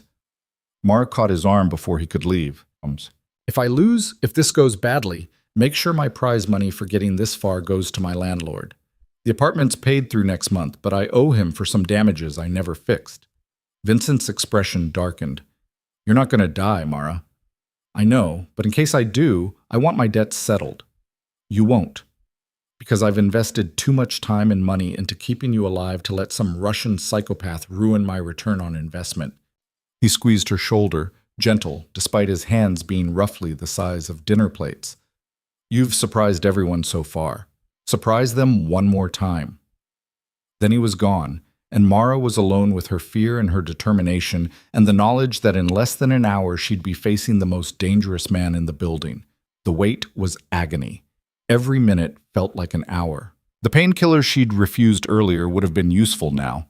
Her ribs were a constant ache. The cut above her eye throbbed despite the stitches. Her right hand felt like it had been hit with a hammer. But she needed to be sharp, needed every advantage she could manufacture. At the 30-minute mark, the door opened and Battaglia walked in. Mara was on her feet immediately, hands coming up into a defensive posture on pure instinct. But Battaglia wasn't attacking. He was just standing there in his expensive suit, flanked by 2 of the men who'd been sitting with him in the crowd, smiling like a shark who'd just spotted blood in the water. Congratulations on making it to the finals, he said, his voice smooth and urbane in a way that made Mara's skin crawl. I'll admit, I didn't think you'd get past the first round. Color me impressed. You're not supposed to be back here, Mara said, not relaxing her stance. Oh, Vincent's rules. How quaint. Battaglia took a step closer. I just wanted to offer some friendly advice before your next fight. See, I've known Dmitry Volkov for years, worked with him on a few projects in the past, and I can tell you from personal experience, he doesn't like women, doesn't respect them, doesn't spare them, doesn't show them any mercy in or out of the ring. So when you step into that cage, understand that he's not just going to beat you, he's going to break you, slowly, painfully, for the entertainment of everyone watching. Is there a point to this, or are you just here to hear yourself talk? Battaglia's smile widened. The point is that I'm offering you a way out. Forfeit the fight right now, walk away with your second-place money, and I'll make sure Volkov knows to leave you alone afterward. But if you fight him, if you insist on continuing this charade, well, I can't promise your safety. Accidents happen in the ring, people get hurt. Sometimes they don't recover. Behind him, one of his men cracked his knuckles deliberately. The message was clear. This wasn't just about the fight. This was a threat. Get out, Mara said quietly. I'm sorry? Get out. Before I make you. Battaglia actually laughed at that. You think you can... The door slammed open, and Marcus filled the frame, looking murderous despite obviously still being in pain from his liver shot. Battaglia, The fuck are you doing in the fighter prep area? Just offering some friendly advice to get out, now, before Vincent finds out you're back here making threats and decides your connections aren't worth the headache of keeping you breathing. For a moment, Mara thought Battaglia might actually push it, might test whether Marcus was bluffing. But whatever he saw in Marcus's face convinced him otherwise. He straightened his suit jacket, nodded to his men, and walked out without another word. Marcus waited until the door closed before turning to Mara. You okay? Yeah, he's just trying to get in my head. Well, don't let him. Vincent's got eyes on Battaglia and his crew. If they try anything during the fight, we'll handle it. Marcus winced and pressed a hand to his side. That being said, Battaglia wasn't totally wrong. Volkov's a bad man, worse than most, and he doesn't pull punches, literally or figuratively. I know. Do you? Because knowing intellectually and experiencing personally are different things. I've fought him before. He lost, obviously, and I'm a lot bigger and stronger than you, so if you're having second thoughts, now's the time to voice them. Mara met his eyes. I'm not quitting, Marcus. I've run from too many things already. I'm not running from this. Marcus studied her for a long moment, then nodded. All right, then let's make sure you've got the best chance possible. Come on, let's go over strategy one more time before they call you. They spent the next 15 minutes planning, theorizing, looking for any angle that might give Mara an edge. The conclusion they reached wasn't encouraging. Volkov had every physical advantage, superior experience, and a reputation that bordered on mythological. Mara's only real chance was to survive the early onslaught, wait for an opening, and execute perfectly when that opening appeared. It was a plan that relied heavily on luck and hope, but it was all they had. When the call came, Volkov and Kincaid, 5 minutes, Mara stood on legs that felt steadier than they had any right to feel. The fear was still there, would probably always be there, but underneath it was something else, something harder and colder and more dangerous. She'd survived Sokolov's underground fights. She'd survived 18 months of running. She'd survived 2 brutal fights tonight already. She could survive one more. Marcus walked her to the cage entrance, Vincent appearing from somewhere in the crowd to join them. The warehouse was packed now, every seat filled, people standing in the aisles, the noise level approaching painful. Money was changing hands everywhere she looked, last-minute bets being placed before the main event. Remember, Vincent said, his voice barely audible over the crowd. Survive first, win second. And if you get in trouble, real trouble, you cover up and we throw in the towel. Pride's not worth brain damage. Mara nodded, not trusting her voice. The cage door opened. The crowd's noise doubled, and Dmitry Volkov stood in the opposite corner, massive and scarred and smiling like he'd just been told Christmas came early. Mara stepped into the cage. The door closed behind her. Dmitry Volkov didn't move when the referee signaled the start. He just stood there, hands loose at his sides, watching Mara with the kind of predatory stillness that made every survival instinct in her body scream to run. He was even bigger up close than he'd looked in the footage. Not bodybuilder big. There was nothing artificial or aesthetic about his build. Just raw, functional mass distributed across a frame that looked like it had been carved from granite by someone with a grudge. His face was a roadmap of old violence. Crooked nose, scar tissue around both eyes, a jagged line running from his left ear to his jaw that looked like it had come from a knife. His head was shaved clean, and in the harsh overhead lighting, Mara could see smaller scars crisscrossing his scalp. This was a man who'd spent his entire life hurting people and being hurt in return. You are small, he said in heavily accented English, his voice like gravel in a cement mixer. This will be quick. Mara didn't respond, just kept her guard high and started circling, trying to establish some kind of rhythm, some sense of control over the engagement. Volkov turned to track her movement but didn't pursue. Just watched with those dead, flat eyes that suggested he'd already decided how this was going to end. The crowd was chanting something in Russian, probably his name, probably encouragement. Somewhere in that sea of faces, Battaglia was watching, waiting for her to fail. Vincent and Marcus were in her corner, close enough to shout advice, but too far away to help if things went catastrophically wrong. Mara was alone in the cage with a man who outweighed her by 105 pounds and had never lost a fight. She threw a leg kick to test his reaction time. Volkov checked it casually, barely shifting his stance, and Mara's shin might as well have hit a steel beam for all the effect it had. He didn't counter, didn't even seem bothered, just went back to watching. Okay, leg kicks weren't going to work. The man's shins were probably calcified from years of conditioning.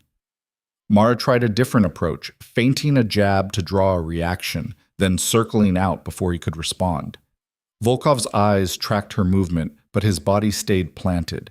He was letting her move, letting her tire herself out, conserving his energy like a boa constrictor that knew its prey couldn't run forever. "You are scared," Volkov observed, not mocking, just stating a fact. "This is smart. Fear keeps you alive. For now." Then he moved. It wasn't a lunge or a charge or any of the aggressive openings Mara had been expecting. It was just a step forward, perfectly balanced, and suddenly the distance between them had shrunk by 3 feet. Mara backpedaled on instinct, but Volkov was already throwing, a jab that looked lazy and slow until it wasn't, until it was slicing through the air toward her face with shocking speed. She slipped it by millimeters, felt the wind of its passage, and tried to counter with a right cross. Volkov leaned back just enough to make her miss, then threw a left hook that caught Mara on the shoulder as she tried to retreat. The impact spun her halfway around and sent pain radiating down her entire left side. That was a glancing blow. A shot he'd thrown almost casually, and it had nearly buckled her legs. The crowd's noise intensified. They could smell blood. Mara reset her stance, shaking out her left arm to make sure everything still worked. Volkov was back to his waiting posture, hands loose, expression unchanged. Like he'd just swatted a fly and was mildly curious whether it would get back up. She needed a different strategy. Couldn't trade punches with him. He'd break her. Couldn't kick at range. He was too well conditioned. Couldn't wait him out. The longer this went, the more her accumulated damage from the previous fights would slow her down. Which left one option: get close, get dirty, and make this a fight instead of a beatdown. Mara pressed forward, committing to the pocket, throwing combinations that were more about creating chaos than landing clean shots. Jab, cross, hook, uppercut, volume over precision. Volkov blocked most of it, his defense surprisingly technical for someone so huge. But Mara wasn't trying to hurt him with the punches. She was trying to crowd his space, to prevent him from generating power, to turn this into a close-quarters brawl where size mattered less. For maybe 15 seconds, it worked. They were chest to chest, exchanging short punches and elbows, both fighting for dominant position.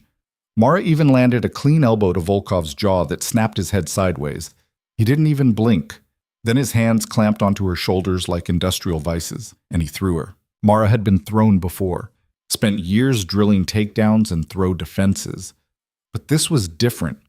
Volkov didn't use technique or leverage or any of the principles she'd learned. He just picked her up like she weighed nothing and launched her backward across the cage.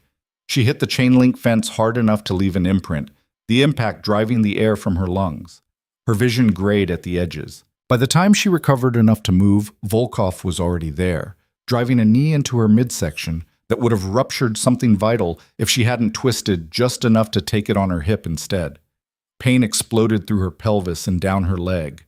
Mara's knees buckled and she started to drop, but Volkov caught her by the throat with one massive hand and slammed her back against the fence again. "Stay up," he said, almost conversational.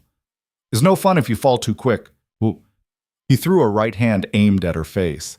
Mara got her left arm up to block and felt something in her forearm crack. Not break, but definitely damage. The force of the blocked punch still rattled her skull. Volkov threw another punch, this one to her body, and Mara's ribs, already bruised and wrapped from the previous fights, screamed in protest. She was in serious trouble, pinned against the fence with a man twice her size teeing off on her, and the referee wasn't stopping anything because technically she was still defending herself, still conscious, still in the fight. Through the pain and the panic, Mara heard Marcus shouting from the corner, "Move, Mara, move, goddammit!" She couldn't move. Volkov's hand was still on her throat, controlling her head position, and every time she tried to escape left or right, he adjusted and cut off the angle. He was toying with her now, throwing punches hard enough to hurt, but not hard enough to end things immediately, drawing it out for the crowd's entertainment. Another body shot landed, then another, each one making it harder to breathe. Mara's vision was starting to tunnel. She could hear the crowd chanting something that sounded like "kill" in multiple languages. Battaglia was probably loving this. probably already planning how he'd use her failure to embarrass Vincent. Volkov pulled back his right hand for what looked like a finishing blow aimed at her head, and Mara spat blood directly into his eyes. It wasn't dignified or technical or anything they taught in gyms. It was pure desperation, the last-ditch move of someone with no other options. But it worked. Volkov's grip on her throat loosened for just a second as he blinked reflexively, trying to clear his vision. That second was all Mara needed. She drove her knee up into Volkov's groin with every ounce of strength she had left. The big man grunted, the first sound of pain she'd heard from him, and his posture straightened slightly. Mara didn't wait to see how much damage she'd done. She ducked under his arms, spun to his back, and jumped onto him like a backpack, her arms wrapping around his neck, her legs hooking around his waist. She was going for a rear-naked choke, the same submission that had ended her first fight. If she could sink it in, if she could lock it before Volkov recovered. Volkov reached back, grabbed a handful of her hair, and threw himself backward. They both crashed to the canvas with Mara underneath, her back and head taking Volkov's full weight plus the impact. Something in her back popped. Her grip on his neck loosened involuntarily, and Volkov rolled free, both fighters scrambling to their feet. Mara's back was on fire. Every breath sent spikes of pain through her ribs. Her left arm was barely functional. The cut above her eye from the Knox fight had reopened, and blood was running into her vision again. She'd been in the cage with Volkov for maybe 3 minutes, and she was already more damaged than she'd been after 2 complete fights. But Volkov wasn't unmarked anymore either. He was blinking rapidly, still trying to clear the blood from his eyes. And he was favoring his right leg slightly. The knee to the groin had done some damage, even if he was too tough to show it, obviously. More importantly, he wasn't smiling anymore. The casual, predatory amusement had been replaced by something colder. Anger, maybe. Or respect for prey that had proven more difficult than expected. "You fight dirty," he said, wiping blood from his face. "Good. Makes it interesting." Then he came at her again, but this time with real intent. No more toying, no more entertainment, just efficient, brutal violence designed to end the fight as quickly as possible. Mara barely survived the next minute. Volkov threw combinations that would have knocked out a horse, mixing punches with elbows and knees in patterns that gave her no time to counter, only defend. She blocked what she could, dodged what she couldn't block, and took the rest on parts of her body that could maybe absorb the damage without shutting down completely. A right cross glanced off her temple. A left hook to the body drove the air from her lungs. A knee caught her thigh and her leg went partially numb. She was being systematically dismantled, and there was nothing she could do except survive and hope for an opening. The opening came when Volkov overcommitted on a haymaker right hand that had knockout written all over it. Mara ducked under it, barely, her reaction slowed by accumulated damage, and Volkov's momentum carried him past her. For maybe half a second, his back was exposed. Mara jumped on it, literally. She leapt onto his back again, both arms snaking around his neck, her legs locking around his waist like a vice. But this time she didn't try for the choke immediately. This time she just held on, using her weight to pull backward, to upset his balance, to drag him down to the ground where size mattered less. Volkov tried to stay upright, tried to reach back and grab her, but Mara had positioned herself perfectly, high on his back, arms locked, legs squeezing to prevent him from generating power. He stumbled, caught himself, stumbled again. Then they both went down. They hit the canvas with Mara still on his back, and this time she went for the choke immediately. Her right arm slid across Volkov's throat, her left hand gripping her right wrist to reinforce it, her legs still locked around his waist. The rear naked choke was sinking in, cutting off blood flow to his brain.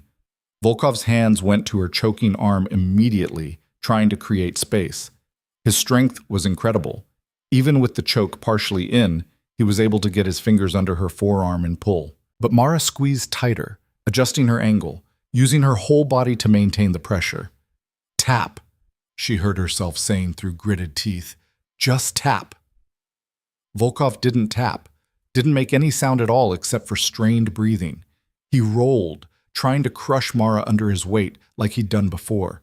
But this time she'd anticipated it, kept her body aligned with his, maintained the choke through the roll. They ended up on their sides, still locked together. Volkov's face was turning red. His struggles were becoming more frantic, less controlled. The crowd was screaming, but Mara couldn't hear individual words anymore. Just a wall of noise that was either encouraging her or demanding her death, impossible to tell which. Volkov's right hand shot back, fingers extended, going for her eyes. Mara turned her head just enough to protect her vision, felt his fingers scrape across her face, and squeezed the choke even tighter. His hand dropped.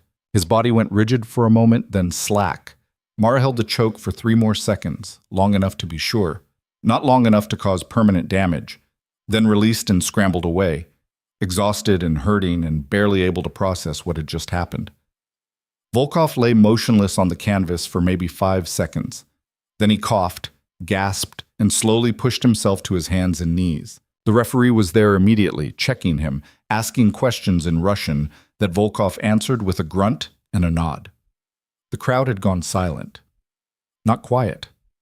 Silent. Like someone had hit a mute button on 300 people simultaneously. Then the referee raised Mara's hand, and the silence shattered into chaos. Half the crowd was cheering, the other half was booing or arguing or demanding recounts. Money was changing hands rapidly, some people celebrating windfalls, others looking like they'd just lost their houses. Mara heard at least 3 different fights breaking out in the stands, voices rising in anger and accusation, but all of that felt distant, unimportant. Mara's entire focus was on staying upright, on not collapsing now that the fight was over and adrenaline was draining from her system like water from a broken dam. Marcus was in the cage first, his massive arms steadying her before her legs could give out. Holy shit, Mara, you did it! You actually did it! Vincent was right behind him, his expression somewhere between shocked and impressed. Medical, now, before you pass out and we have to carry you.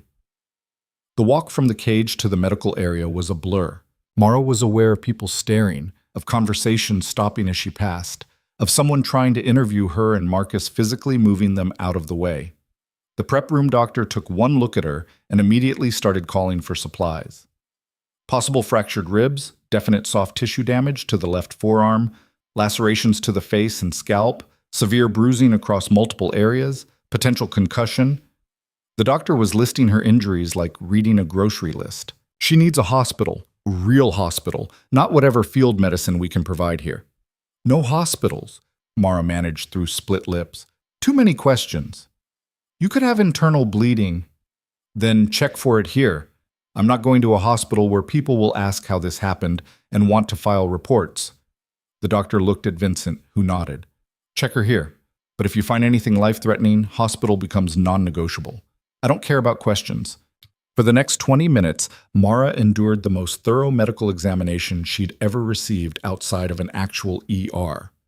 X-rays from a portable machine that looked like it cost more than her apartment, ultrasound to check for internal bleeding, pupil response tests, range of motion assessments, blood pressure monitoring. The doctor poked and prodded every injury while making notes on a tablet and occasionally shaking his head. 3 ribs are fractured, he announced finally. Hairline fractures, not displaced but painful.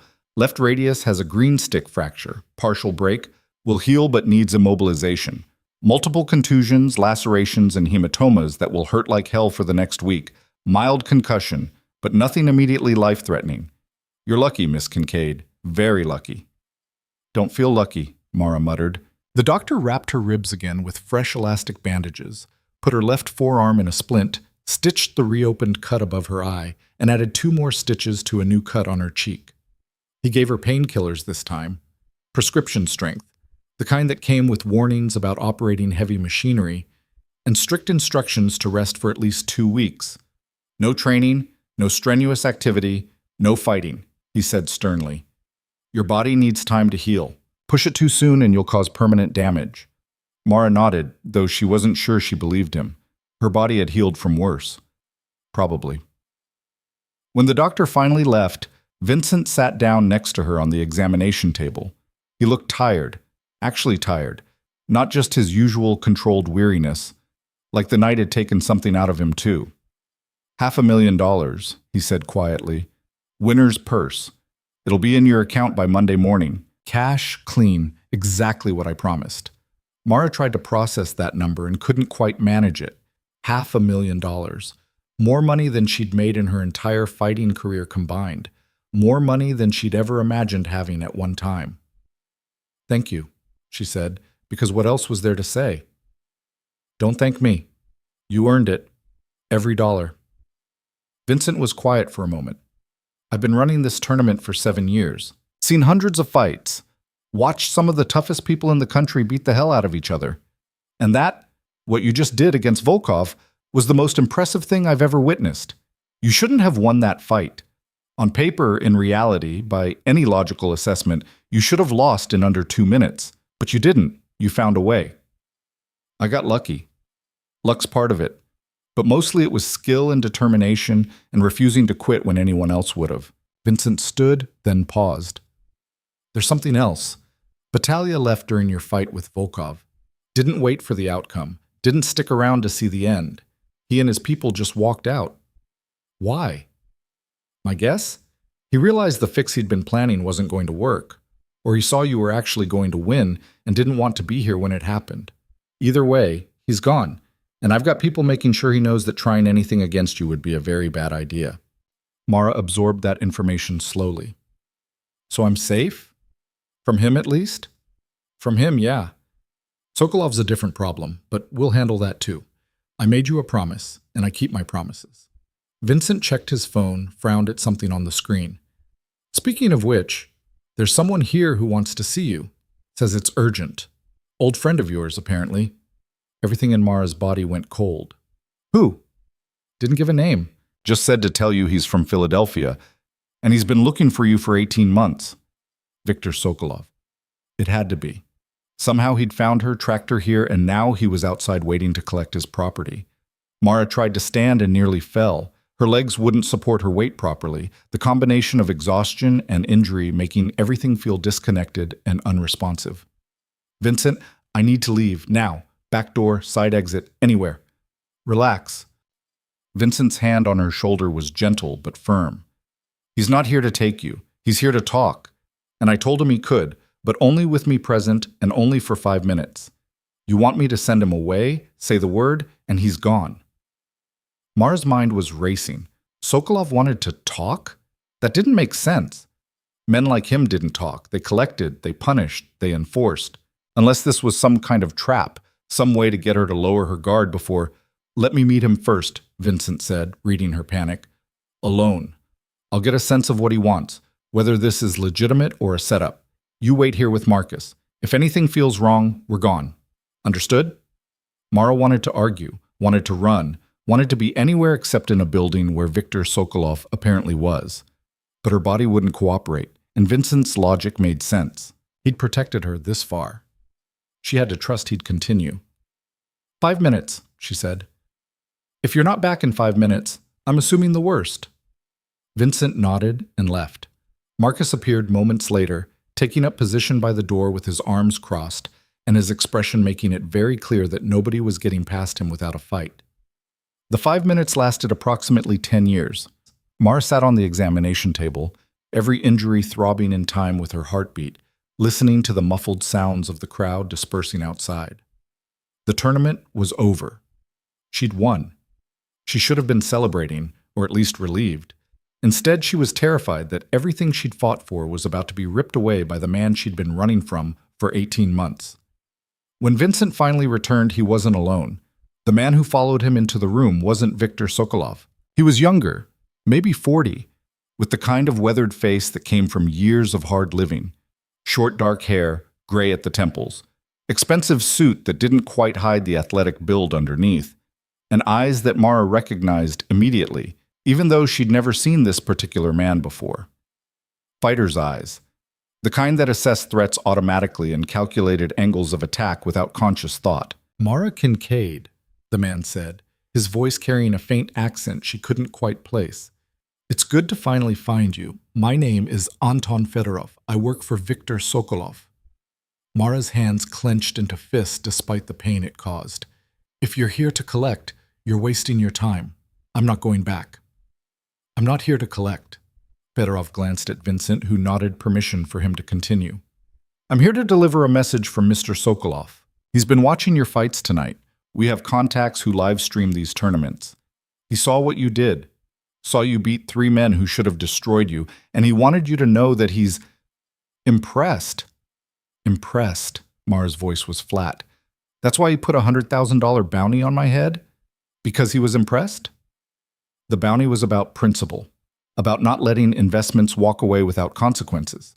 But principles can be renegotiated when circumstances change. Fedorov pulled an envelope from his jacket pocket and set it on the examination table. Mr. Sokolov wants to make you an offer.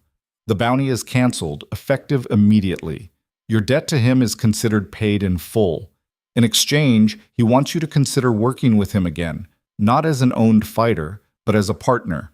Independent contractor rates, complete autonomy, freedom to accept or decline individual fights. Mara stared at the envelope like it might contain a bomb. Why would he do that? Because you're valuable, and Mr. Sokolov recognizes value when he sees it. Tonight you proved you're not just talented, you're exceptional, and exceptional people deserve exceptional treatment. Fedorov's expression didn't change, but something in his tone suggested he was delivering words he'd been instructed to say rather than ones he believed. The envelope contains details of his proposal, contact information, and a cashier's check for $25,000 as a gesture of good faith. Good faith, Mara laughed, though it hurt her ribs. He ruined my life, forced me to fight in illegal circuits, turned me into something I hated, and now he wants me to believe he's operating in good faith? I'm just the messenger, Miss Kincaid. What you do with the message is your decision. Fedorov turned to leave, then paused. For what it's worth, I watched your fight against Volkov. You're either the bravest person I've ever seen or the craziest. Either way, you've earned respect in circles that don't give it easily. That counts for something. Then he was gone, leaving Mara alone with Vincent, Marcus, and an envelope she didn't want to touch. Vincent picked it up, examined it, then offered it to Mara. Want me to open it? Burn it. Mara?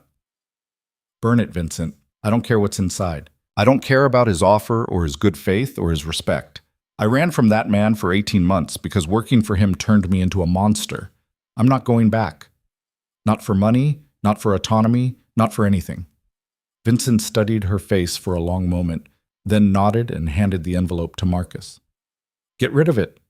And make sure Fedorov knows that if Sokolov or anyone working for him comes near Mara again, it becomes my problem. And I solve my problems permanently. Marcus left with the envelope, and Mara felt some of the tension drain from her shoulders. The threat wasn't gone. Sokolov wasn't the type to accept rejection gracefully, but at least the immediate danger had passed. You okay? Vincent asked. No, but I will be. Mara looked at him, this crime boss who'd somehow become the closest thing to a friend she'd had in years. The money from the tournament, the $500,000. I meant what I said before. If anything happens to me, if Sokolov comes back or something goes wrong, make sure it goes somewhere useful. Nothing's going to happen to you. We had a deal, remember? Protection in exchange for fighting. You held up your end. Now I hold up mine. And how exactly do you plan to protect me from an organization that operates across 6 states? Vincent's smile was cold and didn't reach his eyes. By making it very clear that you're under my protection, and anyone who touches you answers to me. Sokolov's powerful on the East Coast, but this is Chicago. My city, my territory. And I've been building relationships with people who make him look like a small-time operator. If he wants to test whether his reputation can survive a war with me, he's welcome to try. But I don't think he will. You'd go to war for me? I'd go to war for what you represent. You walked into my club 3 weeks ago as nobody. Now you're the woman who won my tournament, who beat Dmitry Volkov, who refused to quit no matter how badly you were hurt. That story matters. It proves something about the kind of people I associate with, the kind of organization I run. So yeah, I'll protect you. Not just because I promised, but because letting Sokolov take you would make me look weak. And I don't do weak. It was the most honest thing Vincent had said to her since they'd met. Not comforting exactly. His motives were still ultimately selfish, but at least it was truth. And truth was valuable in a world where most people only trafficked in lies. Thank you, Mara said again. Stop thanking me and start thinking about what comes next. You've got $500,000, a growing reputation in underground fighting circuits, and skill that people will pay serious money for. Question is, what do you want to do with all that? Mara had been so focused on survival, on getting through each day without being found, that she hadn't thought about the future in any concrete way. What did she want? The honest answer was simple. She wanted to stop running, wanted to wake up without fear, wanted to build something that was hers and couldn't be taken away. "I want what you offered before," she said slowly. "Security work, training your people. Something legitimate that uses my skills without turning me back into what I was." Vincent nodded. "Done. You'll work directly for me. Personal security, close protection when I need it, training for my people who think they're tough until someone like you proves otherwise. Pays 60,000 base, plus bonuses for special assignments. Health insurance, clean employment records, and a legitimate cover story that explains your income without raising questions." 60,000? Mara had been making maybe 25 working waitress jobs. The jump was dizzying. "You're worth more, but let's start there and adjust as needed. You're still recovering, still getting your feet under you. We can renegotiate in 6 months when you've proven what you can do." Vincent checked his phone again. "For now, you need rest. Marcus is going to drive you home, and I'm posting security outside your building for the next week. Overkill, probably, but I'd rather be paranoid than attend your funeral. I don't need non-negotiable. You work for me now, which makes you my responsibility. Get used to it." Mara was too exhausted to argue. She let Vincent help her off the examination table, let Marcus steady her when her legs wobbled, and walked out of the warehouse into the cold Chicago night, with her entire life fundamentally changed. The ride back to her apartment was quiet. Marcus drove with one hand, the other resting on the center console, within easy reach of what Mara suspected was a gun. They passed through neighborhoods that had looked threatening 3 weeks ago, but now just looked tired. Graffiti-covered buildings and shuttered storefronts, people huddled around barrel fires, the detritus of poverty that Chicago tried to hide but could never quite eliminate. When they pulled up to her building, Marcus killed the engine and turned to face her. "What you did tonight, beating Volkov, I mean, that's going to follow you. People are going to hear about it, want to test themselves against you, see if you're as good as the stories say. Some of them will be respectful, some won't. You need to be ready for that." "I know." "Do you? Because being the underdog who surprises everyone is different from being the champion everyone wants to dethrone. The target on your back just got a lot bigger." Mara met his eyes. "Marcus, I've had a target on my back for 18 months. At least now I've got the means to defend myself and people willing to back me up. That's an improvement." Marcus grunted, which might have been agreement or skepticism. "Vincent's serious about protecting you, by the way. I've worked for him for 8 years, seen him make a lot of promises. He keeps the ones that matter. You matter." "Why? Because I make him look good?" "Because you surprised him. Vincent doesn't surprise easy. Most people are predictable, and he's smart enough to predict them. But you? You keep doing things he doesn't expect. That's rare. That's interesting. And Vincent collects interesting things." There was probably a warning in there somewhere about being treated as a possession rather than a person, but Mara was too tired to parse it. She just thanked Marcus, climbed out of the SUV with movements that felt like broken glass grinding in her joints, and made her way upstairs to her apartment. The place looked exactly as she'd left it, shabby, cramped, depressing. But for the first time since she'd moved in, it didn't feel temporary. It felt like the beginning of something instead of a hiding place between disasters. Mara stripped off her blood-stained clothes, stood under a shower that was either too hot or too cold with no in-between, and watched pink water swirl down the drain. Every injury the doctor had cataloged made itself known in precise detail. Her ribs were agony. Her face felt like it had been used as a punching bag, which wasn't far from the truth. The splinted forearm throbbed in time with her heartbeat, but she'd won. Against every odd, despite every disadvantage, she'd won. And in winning, she'd bought herself something more valuable than money. She'd bought herself a future. Mara dried off carefully, put on the softest clothes she owned, and collapsed into bed. Sleep came immediately, pulling her under like a riptide, and for the first time in 18 months, her dreams weren't about running. They were about standing still, about planting roots, about becoming someone who didn't have to hide anymore. The warehouse raid happened 4 days after the tournament. Mara was still sleeping off the worst of her injuries when her phone rang at 3 in the morning. She fumbled for it in the dark, wincing as the movement pulled at her fractured ribs, and saw Vincent's name on the screen. "Yeah?" Her voice was rough with sleep and pain medication. Get dressed.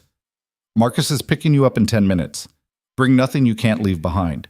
Vincent's voice was clipped, urgent. No small talk, no explanation. What's happening? Sokolov didn't accept the rejection as gracefully as we'd hoped. He's got people in the city. We're handling it tonight. The call ended before Mara could respond.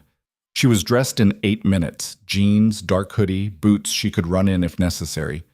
The splint on her left arm made everything awkward, but she managed. Her ribs protested every movement, and the painkillers had worn off hours ago, leaving her operating on adrenaline and fear. Marcus arrived exactly on time, the SUV idling outside her building with its lights off. Mara climbed in to find Vincent in the passenger seat, dressed in all black like he was going to war, which she realized he probably was. Sokolov sent 8 people to Chicago, Vincent said without preamble as Marcus pulled away from the curb. They arrived yesterday, rented a warehouse in Pilsen, and they've been asking questions about you, showing your photo, offering money for information. My people tracked them down about 2 hours ago. And now what? You're going to confront them? I'm going to send a message. One clear enough that Sokolov understands continuing this vendetta is bad for business. Vincent turned to look at her, his face illuminated by passing streetlights. I need you to understand something. What's about to happen? It's going to be violent. People will get hurt. Maybe worse. You can walk away right now, go back to your apartment, and I'll handle this without you. No judgment, no consequences. Mara's hands were shaking again. She clenched them into fists. Why bring me at all then? Because this is about you, your past, your freedom. You deserve to be there when we end it, but only if you choose to be. The SUV drove through empty Chicago streets, past closed shops and darkened apartments, toward whatever confrontation Vincent had planned.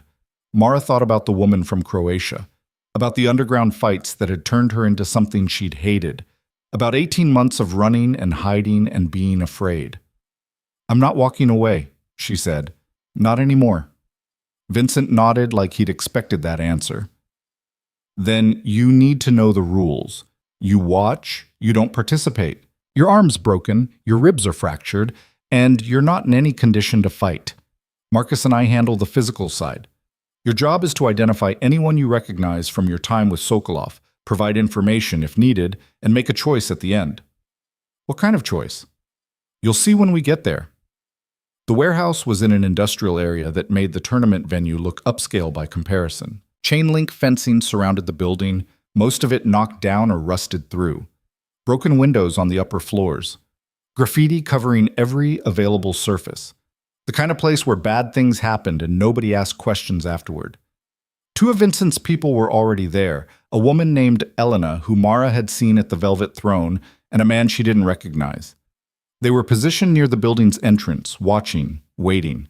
8 targets inside, Elena reported quietly. 3 on the ground floor, 2 upstairs, 3 in what looks like a makeshift office in the back, armed. We've seen at least 4 handguns, and possibly more. No sign they're expecting trouble. Vincent absorbed this information with the calm of someone who'd done this before. Entry plan? Front and back simultaneously. Cut the power first. Night vision for us. Confusion for them. Standard containment protocol. Good. Marcus, you take the back entrance with Elena. I'll take front with Dmitri. He glanced at Mara. You stay in the SUV until we signal all clear. Then and only then do you come inside. Mara wanted to argue but recognized the logic. She was a liability right now, not an asset. How will I know when it's clear? You'll know.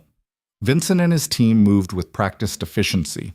They surrounded the building, positioned themselves at entry points, communicated through earpieces in voices too low for Mara to hear from inside the SUV. Then the lights in the warehouse went out, plunging everything into darkness. What followed lasted maybe 3 minutes, but felt eternal. Mara heard shouting first, Russian voices raised in alarm and confusion. Then gunshots, 3 of them in rapid succession, followed by the sounds of physical confrontation. Breaking glass, bodies hitting concrete, someone screaming in pain, then silence. The silence was somehow worse than the violence. Mara's phone buzzed with a text from Vincent. Clear. Come to the back office. She climbed out of the SUV on shaky legs and made her way to the warehouse entrance. The front door hung open, barely attached to its hinges. Inside, the building was dark except for flashlights held by Vincent's people. Mara could make out shapes on the ground. Bodies, she realized with a sick lurch in her stomach. Some moving, some not. Marcus appeared from the shadows and gestured for her to follow. Watch your step. Floor's unstable in places. They walked through the warehouse toward the back, passing two of Sokolov's people who'd been zip-tied and left sitting against a wall. One had blood running from his nose. The other was unconscious or pretending to be. Neither looked particularly threatening now. The office was in better shape than the rest of the building. Actual walls instead of just open space, a door that closed, even some furniture that looked like it had been brought in recently. Vincent stood in the center of the room, his suit somehow still immaculate despite whatever violence he'd just participated in. At his feet, zip-tied and kneeling, was Anton Fedorov. The man who'd delivered Sokolov's offer 4 days ago looked different now. His expensive suit was torn and dirty. His face was bruised, blood trickling from a split lip. But his eyes were still alert, still calculating, still looking for angles and opportunities. "Miss Kincaid," he said when Mara entered, "I'd hoped we wouldn't meet again under these circumstances." "You came after me." Mara's voice was flat. "Sokolov sent you anyway, even after I rejected his offer." "Mr. Sokolov doesn't accept rejection well, I'm sure you remember." Fedorov shifted his weight, the zip ties cutting into his wrists. He wanted to send a message that running from him has consequences, that debts don't disappear just because you change cities. Vincent kicked Fedorov casually in the ribs. Not hard enough to break anything, just enough to hurt. "He's lying. We found communications on his phone. Sokolov didn't just want to send a message. He wanted you brought back to Philadelphia. Dead or alive, preferably alive, so he could make an example." Mara felt cold rage building in her chest. "After everything I did for him, after all the fights, all the money I made him." "You were property," Fedorov interrupted, his voice matter-of-fact despite the pain. "Valuable property, yes, but property nonetheless. And Mr. Sokolov doesn't let his property walk away. It sets a bad precedent." "Shut up," Marcus said, and his tone suggested that continuing to talk would be a very bad idea. Fedorov shut up. Vincent pulled out his phone and showed Mara the screen. It displayed a text conversation between Fedorov and someone labeled only as VS, presumably Viktor Sokolov. The messages were damning: instructions to locate Mara, authorization to use force if necessary, promises of bonuses for successful retrieval. The most recent message, sent just hours ago: "Found her. Moving tomorrow night. Will deliver by Friday." "He was planning to take you Thursday," Vincent said. "Probably would have succeeded too if my people hadn't been watching. Which brings us to the choice I mentioned earlier." He reached into his jacket and pulled out a handgun, checked the magazine, racked the slide, and held it out to Mara grip first. "Fedorov's organization killed 2 of my people during the raid tonight. Shot them while they were trying to surrender. That's a debt that needs to be paid. The question is who pays it and how." Vincent's expression was neutral, but his eyes were watching Mara carefully. Option 1. I handle this. Fedorov and his people disappear. Sokolov gets the message that Chicago is off limits, and you keep your hands clean. Option 2. You handle it. You pull the trigger, you take that weight, but you also take the power. You prove to Sokolov and everyone else that you're not a victim anymore. Mara stared at the gun. It was a Glock. She recognized the model from mandatory firearms training she'd done years ago. Simple, reliable, designed to kill efficiently. The weight of it in Vincent's hand looked wrong somehow, too small for the magnitude of what he was offering. "I'm not a killer," she said. "You put a woman in a care facility with brain damage. You beat 3 men unconscious in a single night. You've got blood on your hands already, Mara. The only question is whether you choose when and how to add more." Fedorov was watching this exchange with the expression of a man trying to calculate his survival odds and not liking the numbers. "Miss Kincaid, please. I was following orders. I didn't want—" "Following orders," Mara's voice cut through his pleading. "That's the excuse people always use when they do terrible things. Just following orders, just doing their job, just trying to survive. But you made choices. You chose to work for Sokolov, chose to come after me, chose to plan my kidnapping. Those were your choices." She took the gun from Vincent's hand. It was heavier than she expected. The grip felt foreign against her palm, Wrong in a way that had nothing to do with the weapon itself and everything to do with what it represented. This wasn't a fight in a cage with rules and referees. This was execution. Murder, really, dressed up in the language of justice and consequences. Mara pointed the gun at Fedorov's head. Her hand wasn't shaking anymore.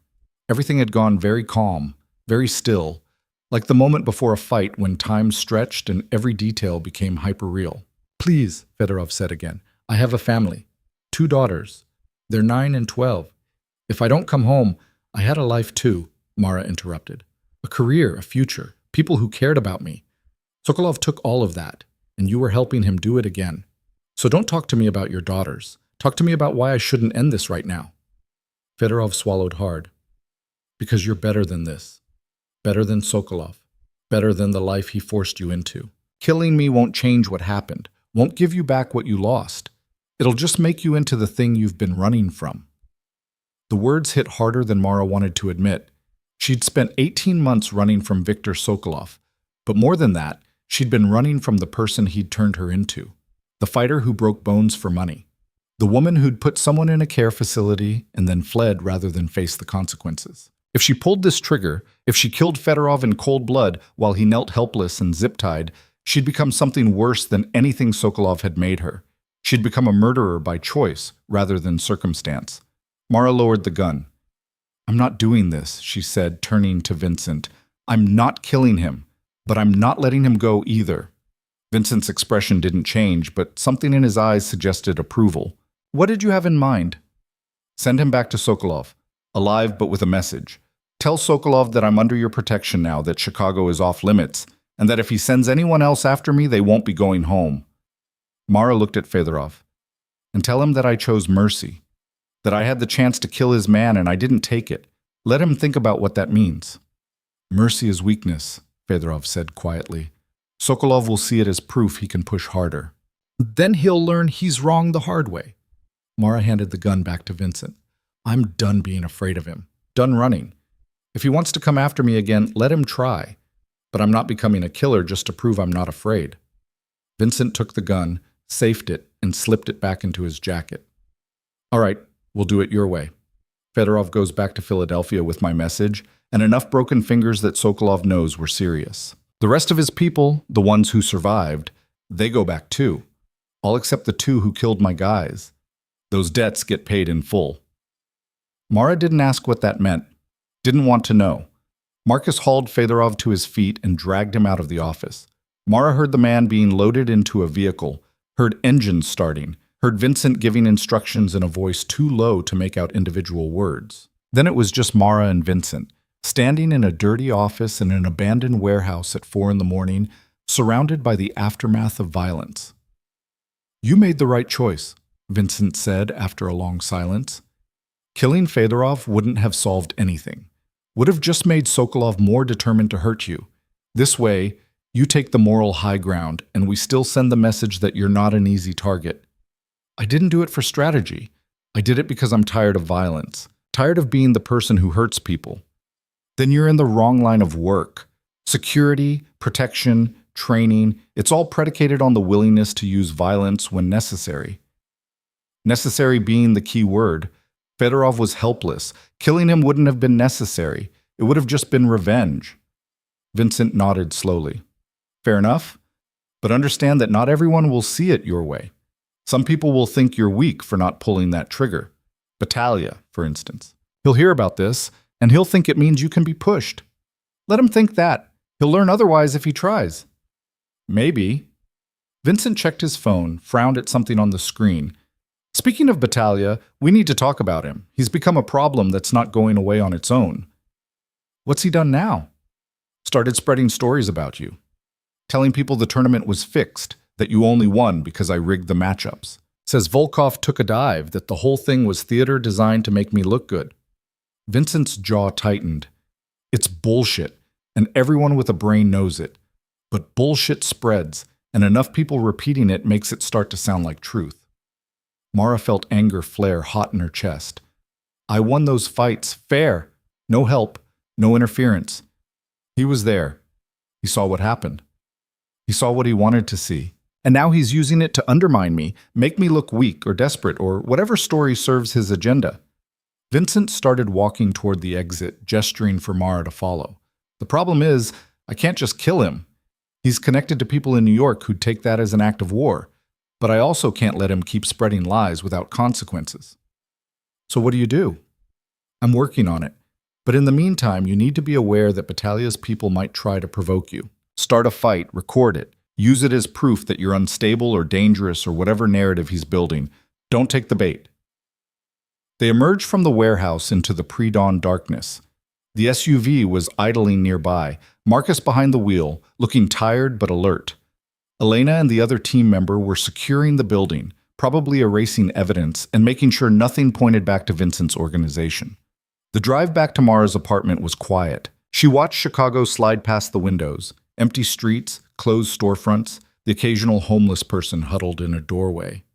The city looked different than it had 3 weeks ago. Less threatening. Or maybe she was just less afraid. When Marcus pulled up to her building, Vincent turned to face her. Take a week off. Rest, heal, let the bones knit. After that, we'll start your actual training. Not fighter training, security training. How to spot threats. How to protect clients. How to operate in situations where violence is the last resort instead of the first option. And the Sokolov situation. Is it really over?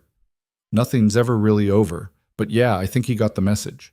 Fedorov will deliver your mercy speech, Sokolov will see that Chicago's too expensive a target, and he'll move on to easier prey. If he doesn't, Vincent shrugged. Then we escalate. But I don't think it'll come to that. Mara climbed out of the SUV, her body protesting every movement. The splinted arm throbbed. Her ribs felt like they were being stabbed with each breath. The cut above her eye itched under its stitches. She was a walking catalog of injuries, and she'd never felt more alive. Vincent? She leaned back into the vehicle before closing the door. Thank you. For everything.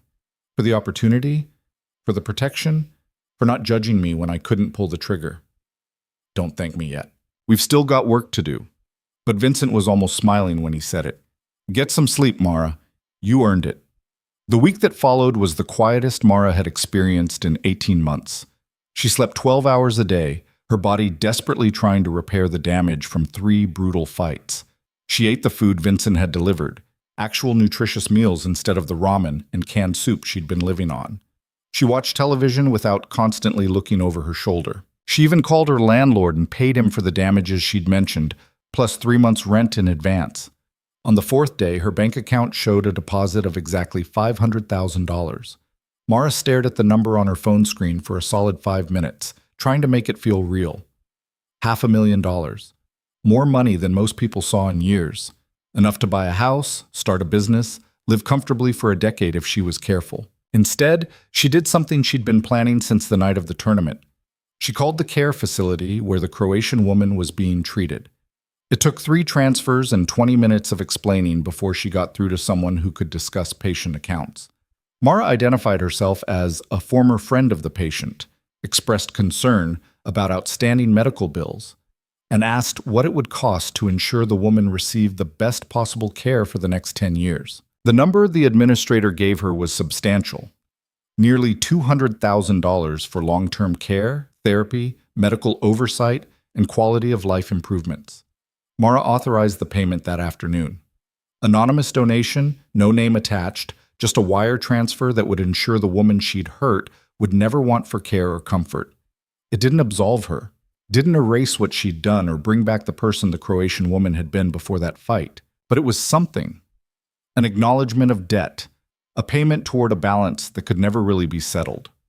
When Marcus picked her up on the 8th day, 1 day later than Vincent had specified because her ribs needed the extra time, he noticed the change in her immediately.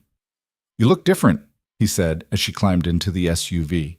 "Lighter, maybe." "I made a payment I'd been avoiding. Feels good to have it settled." Marcus didn't ask for details, just nodded and drove toward the facility where Mara's new life would begin. The training center was nothing like the gym where she'd prepared for the tournament. This was a professional operation, multiple rooms dedicated to different skills, equipment that looked expensive and well-maintained, instructors who carried themselves with the confident precision of people who knew exactly how good they were. Vincent met her in the main training room where a dozen other people were running through drills that looked more like choreographed dances than combat training. Welcome to the real work. Over the next 6 months, you'll learn close protection, threat assessment, defensive driving, firearms qualification, and about 20 other skills that have nothing to do with fighting in cages. 6 months? You'll be working during the training too. Light assignments, always with a partner, nothing that puts you in serious danger.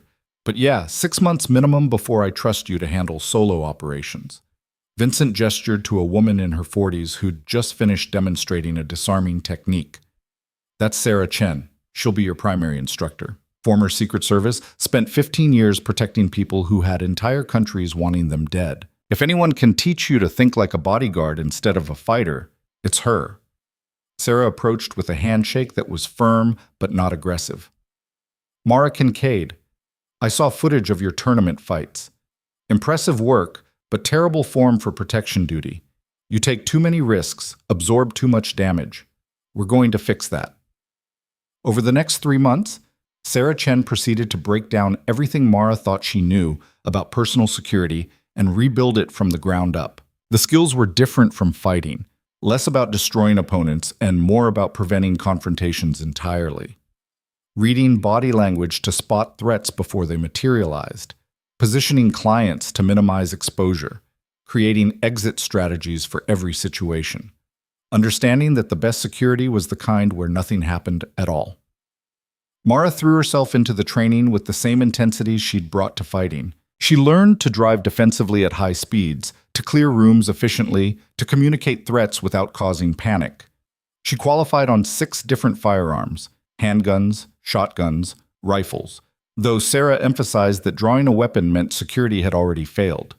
Your job isn't to win fights, Sarah reminded her constantly. It's to prevent them. And when you can't prevent them, to end them as quickly and quietly as possible without collateral damage.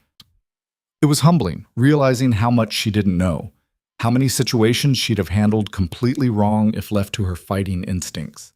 But gradually, she started to understand the difference between controlled violence and strategic protection. During those 3 months, Battaglia made his move. It happened at the Velvet Throne on a Friday night when Mara was working her first solo protection assignment, standing near Vincent during a business meeting with suppliers from Detroit. She was wearing professional clothes instead of fight gear, an earpiece instead of hand wraps, and her job was to watch the room and identify potential threats. She spotted Battaglia the moment he walked in. He wasn't supposed to be there.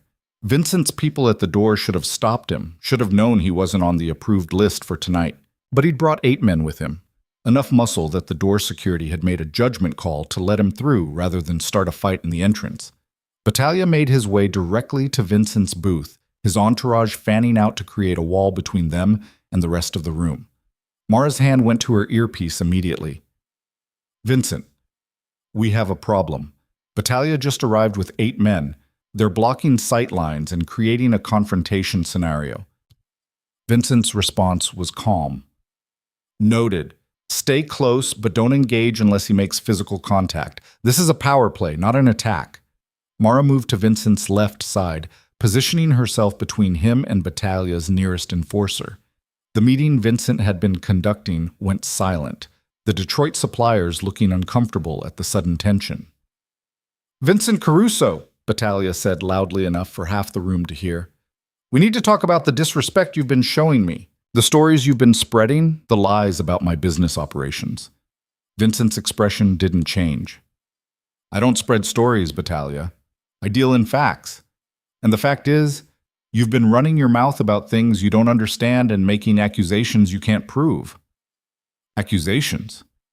You mean like calling you out for fixing your tournament? For rigging fights to make your pet project look good? Battaglia gestured dismissively at Mara. Everyone knows she didn't really beat Volkov. Knows the whole thing was theater to boost your reputation. Mara felt her jaw clench but kept her expression neutral. This was the provocation Vincent had warned her about. Battaglia wanted her to react, to start a fight he could use against Vincent. She didn't take the bait.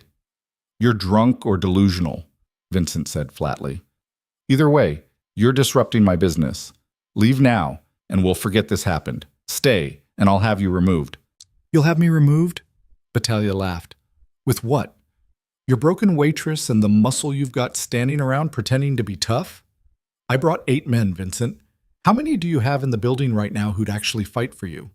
As if in answer, Marcus emerged from the back hallway, flanked by 6 other members of Vincent's security team. They didn't draw weapons, didn't make threats, just positioned themselves around the room in a formation that made it very clear how quickly they could isolate and neutralize Battalia's people. I count 7, Vincent said mildly, plus Mara, who, as you might recall, beat 3 professional fighters in a single night, including a man who'd never lost. So even if this turned into a brawl, which it won't, because you're not that stupid, you'd be outnumbered and outmatched. The calculation was visible on Battalia's face. He'd come in expecting to intimidate Vincent, to force some kind of concession or apology. Instead, he'd walked into a situation where he was clearly outmaneuvered, but backing down would mean losing face, and men like Battaglia would rather escalate than admit defeat. Fine, he said finally. We'll leave. But this isn't over, Caruso. You've been running Chicago like it's your personal kingdom for too long. Change is coming. And when it does, you're going to wish you'd shown me more respect. He turned to leave, his men following, and for a moment Mara thought the confrontation was over. Then one of Battaglia's enforcers, young, probably early 20s with the kind of swagger that suggested he had more ego than sense, deliberately shoulder-checked Vincent as he passed.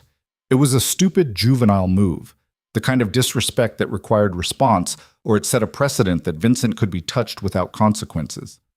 Mara reacted on pure instinct. Her hand shot out and grabbed the enforcer's shoulder, spinning him around to face her. Apologize to Mr. Caruso. The enforcer looked at her like she'd just spoken a foreign language. The fuck did you say? You heard me. Apologize for the disrespect, and we'll forget this happened. Or what? You'll do something about it? The enforcer stepped closer, invading her personal space in a way that was clearly meant to intimidate. You might have gotten lucky in some rigged fights, but out here in the real world, you're just another... Mara's palm strike caught him directly in the solar plexus. Not hard enough to cause serious damage. She'd learned control from Sarah Chen, but hard enough to fold him over and drive the air from his lungs. He dropped to his knees, gasping, and Mara was already stepping back into a defensive position before his friends could react. Anyone else want to continue this conversation? She asked calmly. Battaglia's other enforcers looked ready to attack, but Battaglia himself held up a hand to stop them. Interesting. Your pet does have teeth, after all. He looked at the enforcer who was still struggling to breathe. Get up, Marco. We're leaving. They left. The silence that followed was profound. Everyone in the Velvet Throne had witnessed what just happened. Vincent's security openly confronting Battaglia's people and winning without escalation. It was a message that would spread through Chicago's underground by morning. Vincent stood, straightened his jacket, and addressed the Detroit suppliers like nothing had happened. Gentlemen, I apologize for the interruption. Where were we?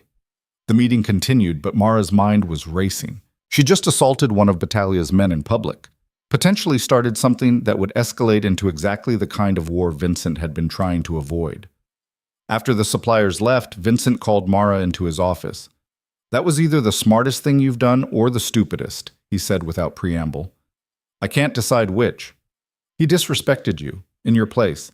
I couldn't let that stand. I know, and appreciate the loyalty. But you also just painted a bigger target on yourself. Battaglia's not going to forget that you humiliated one of his people. Let him remember, I'm tired of walking on eggshells around men who think they can do whatever they want without consequences. Vincent actually smiled at that. You're starting to sound like me. That's either character development or corruption. Hard to tell the difference sometimes. He pulled out a bottle of expensive whiskey and 2 glasses. Battaglia's going to retaliate. Maybe not directly, maybe not soon, but it's coming. You ready for that? I've been ready for retaliation since the day I left Philadelphia. At least this time I'm not facing it alone. No, Vincent agreed, pouring drinks. You're not. The retaliation came 2 weeks later, but not in the way either of them expected. Mara was leaving the training center after an evening session when 3 unmarked police cars surrounded her in the parking lot. 6 officers emerged, guns drawn, shouting for her to get on the ground. She complied immediately. Sarah's training had covered police interactions extensively, and the first rule was always cooperate and survive. Within minutes, she was handcuffed and being loaded into the back of a cruiser while officers searched her car. "What's the charge?" she asked the officer who'd cuffed her. "Assault and battery.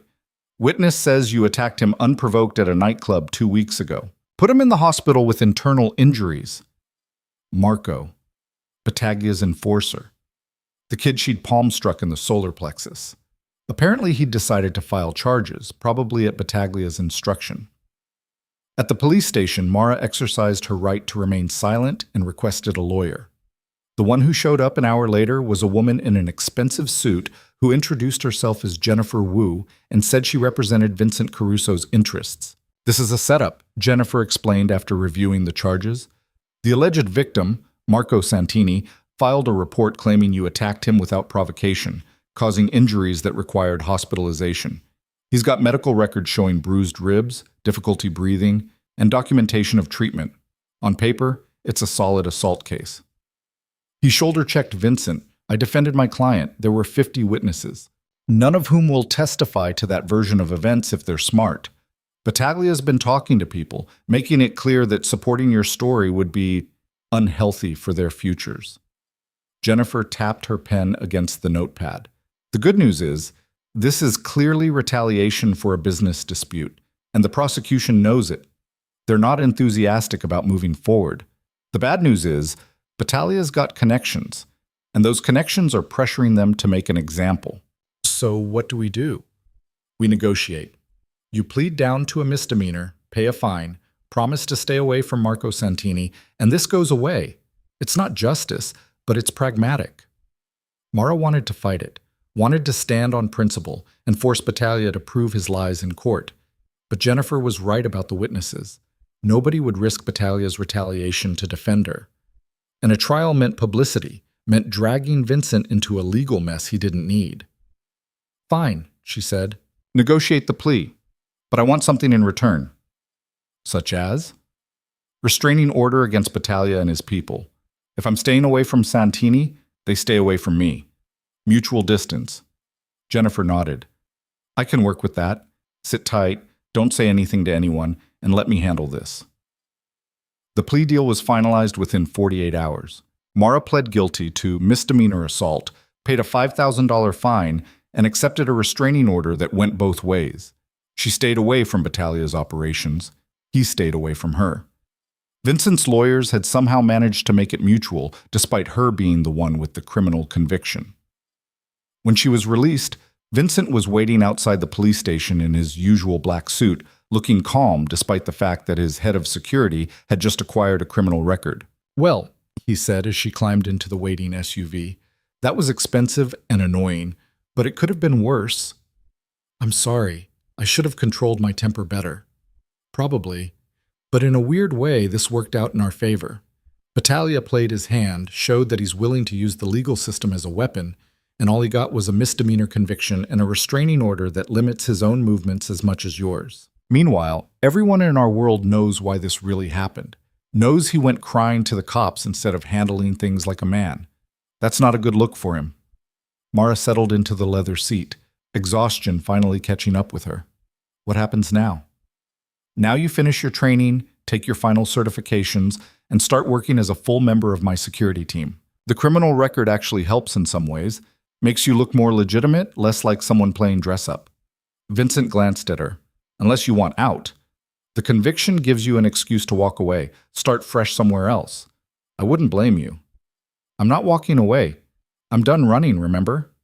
"Then welcome to the family, such as it is."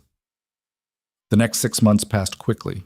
Mara completed her training, earned certifications in executive protection and advanced security operations, and started taking regular assignments protecting Vincent and his associates. The work was usually boring, standing around while Vincent conducted meetings, driving him to appointments, watching for threats that rarely materialized. But occasionally, it got interesting. Like the night Dmitry Volkov showed up at the Velvet Throne asking to speak with Mara. She was working the door when he arrived, massive and scarred, and somehow looking even more dangerous in civilian clothes than he had in fight gear. Mara's hand went to her earpiece automatically, but Volkov held up both hands in a gesture of peace.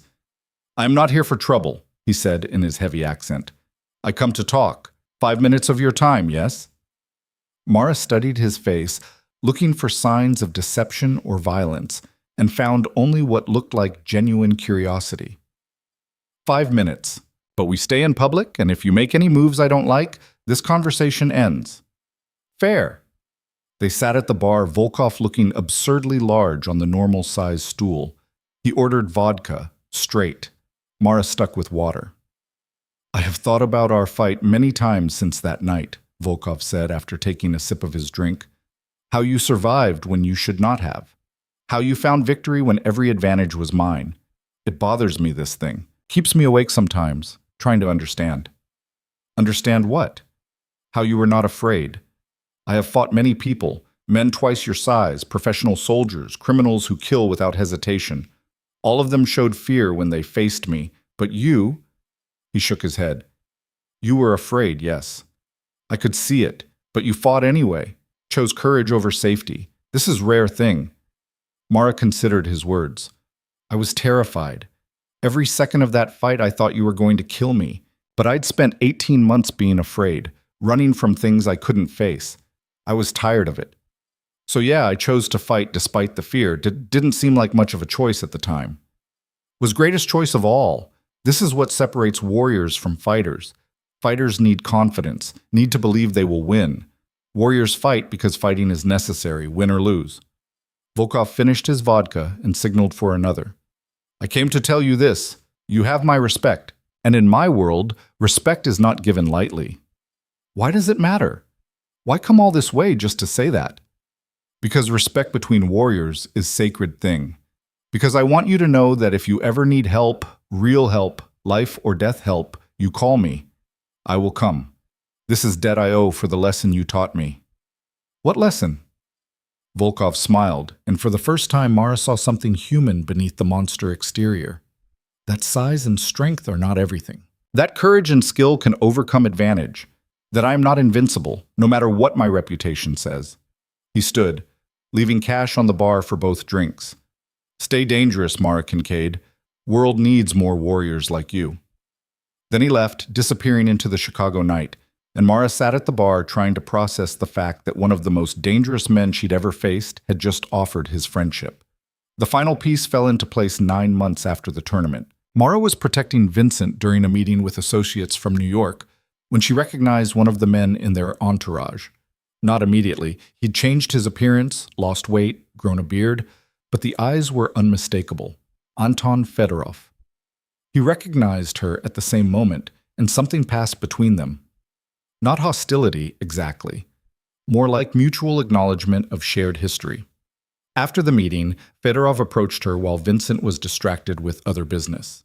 Miss Kincaid, you look well, healed. What are you doing here? I thought you went back to Sokolov. I did. Delivered your message, showed him my broken fingers, explained that Chicago was protected territory. Fedorov flexed his left hand, and Mara could see the fingers didn't quite straighten properly anymore. He was displeased. Decided I had failed him. Decided failures needed to be punished. So you left. So I escaped.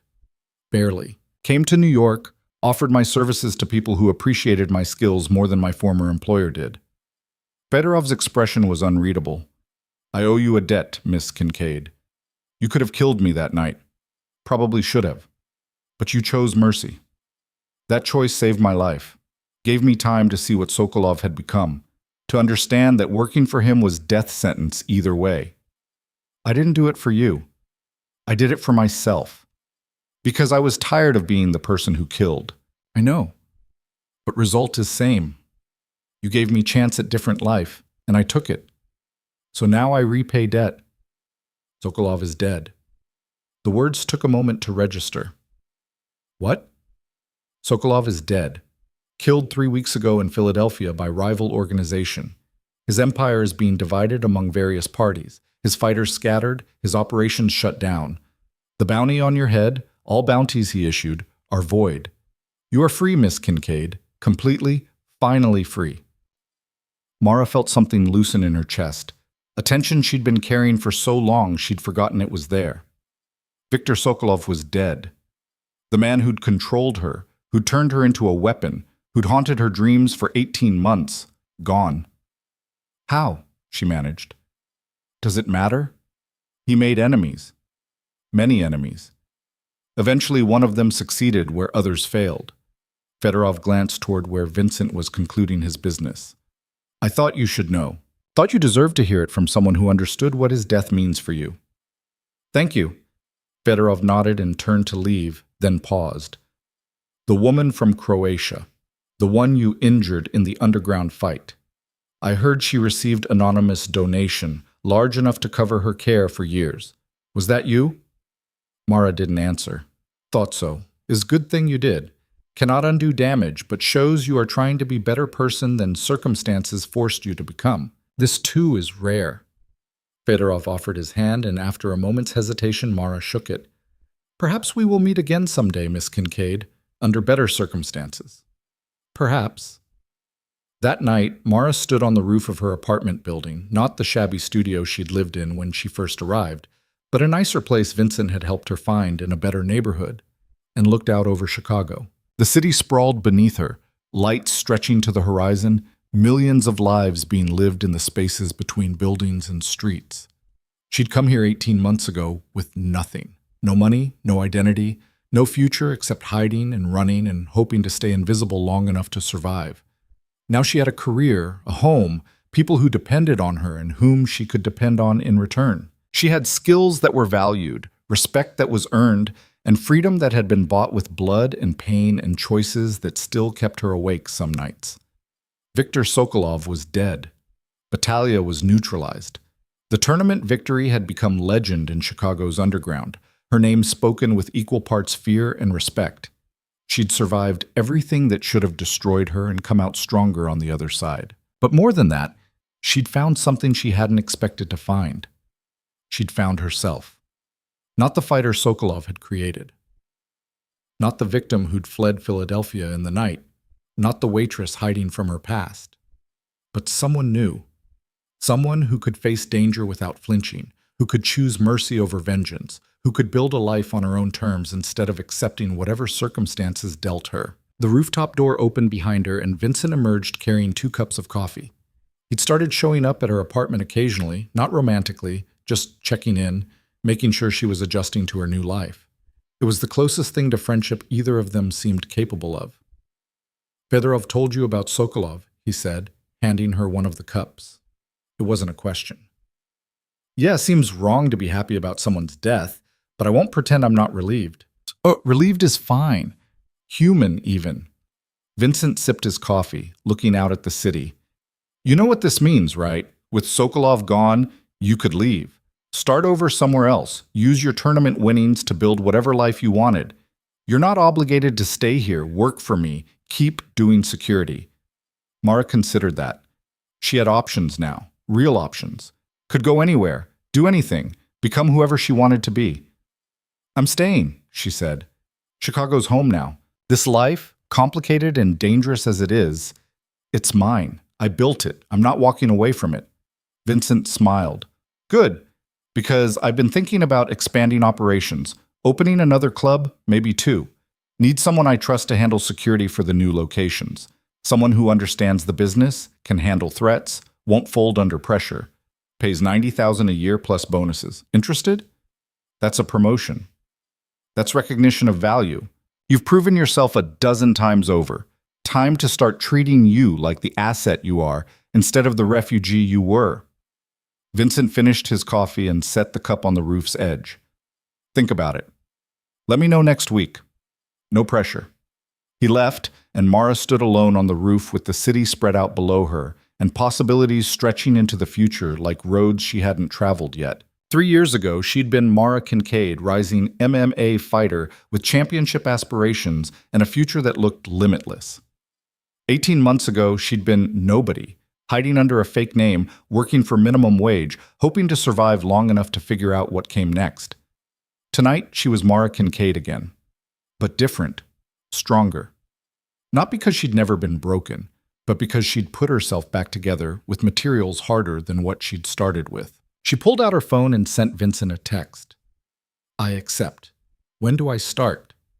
His response came within seconds. Monday, welcome to management.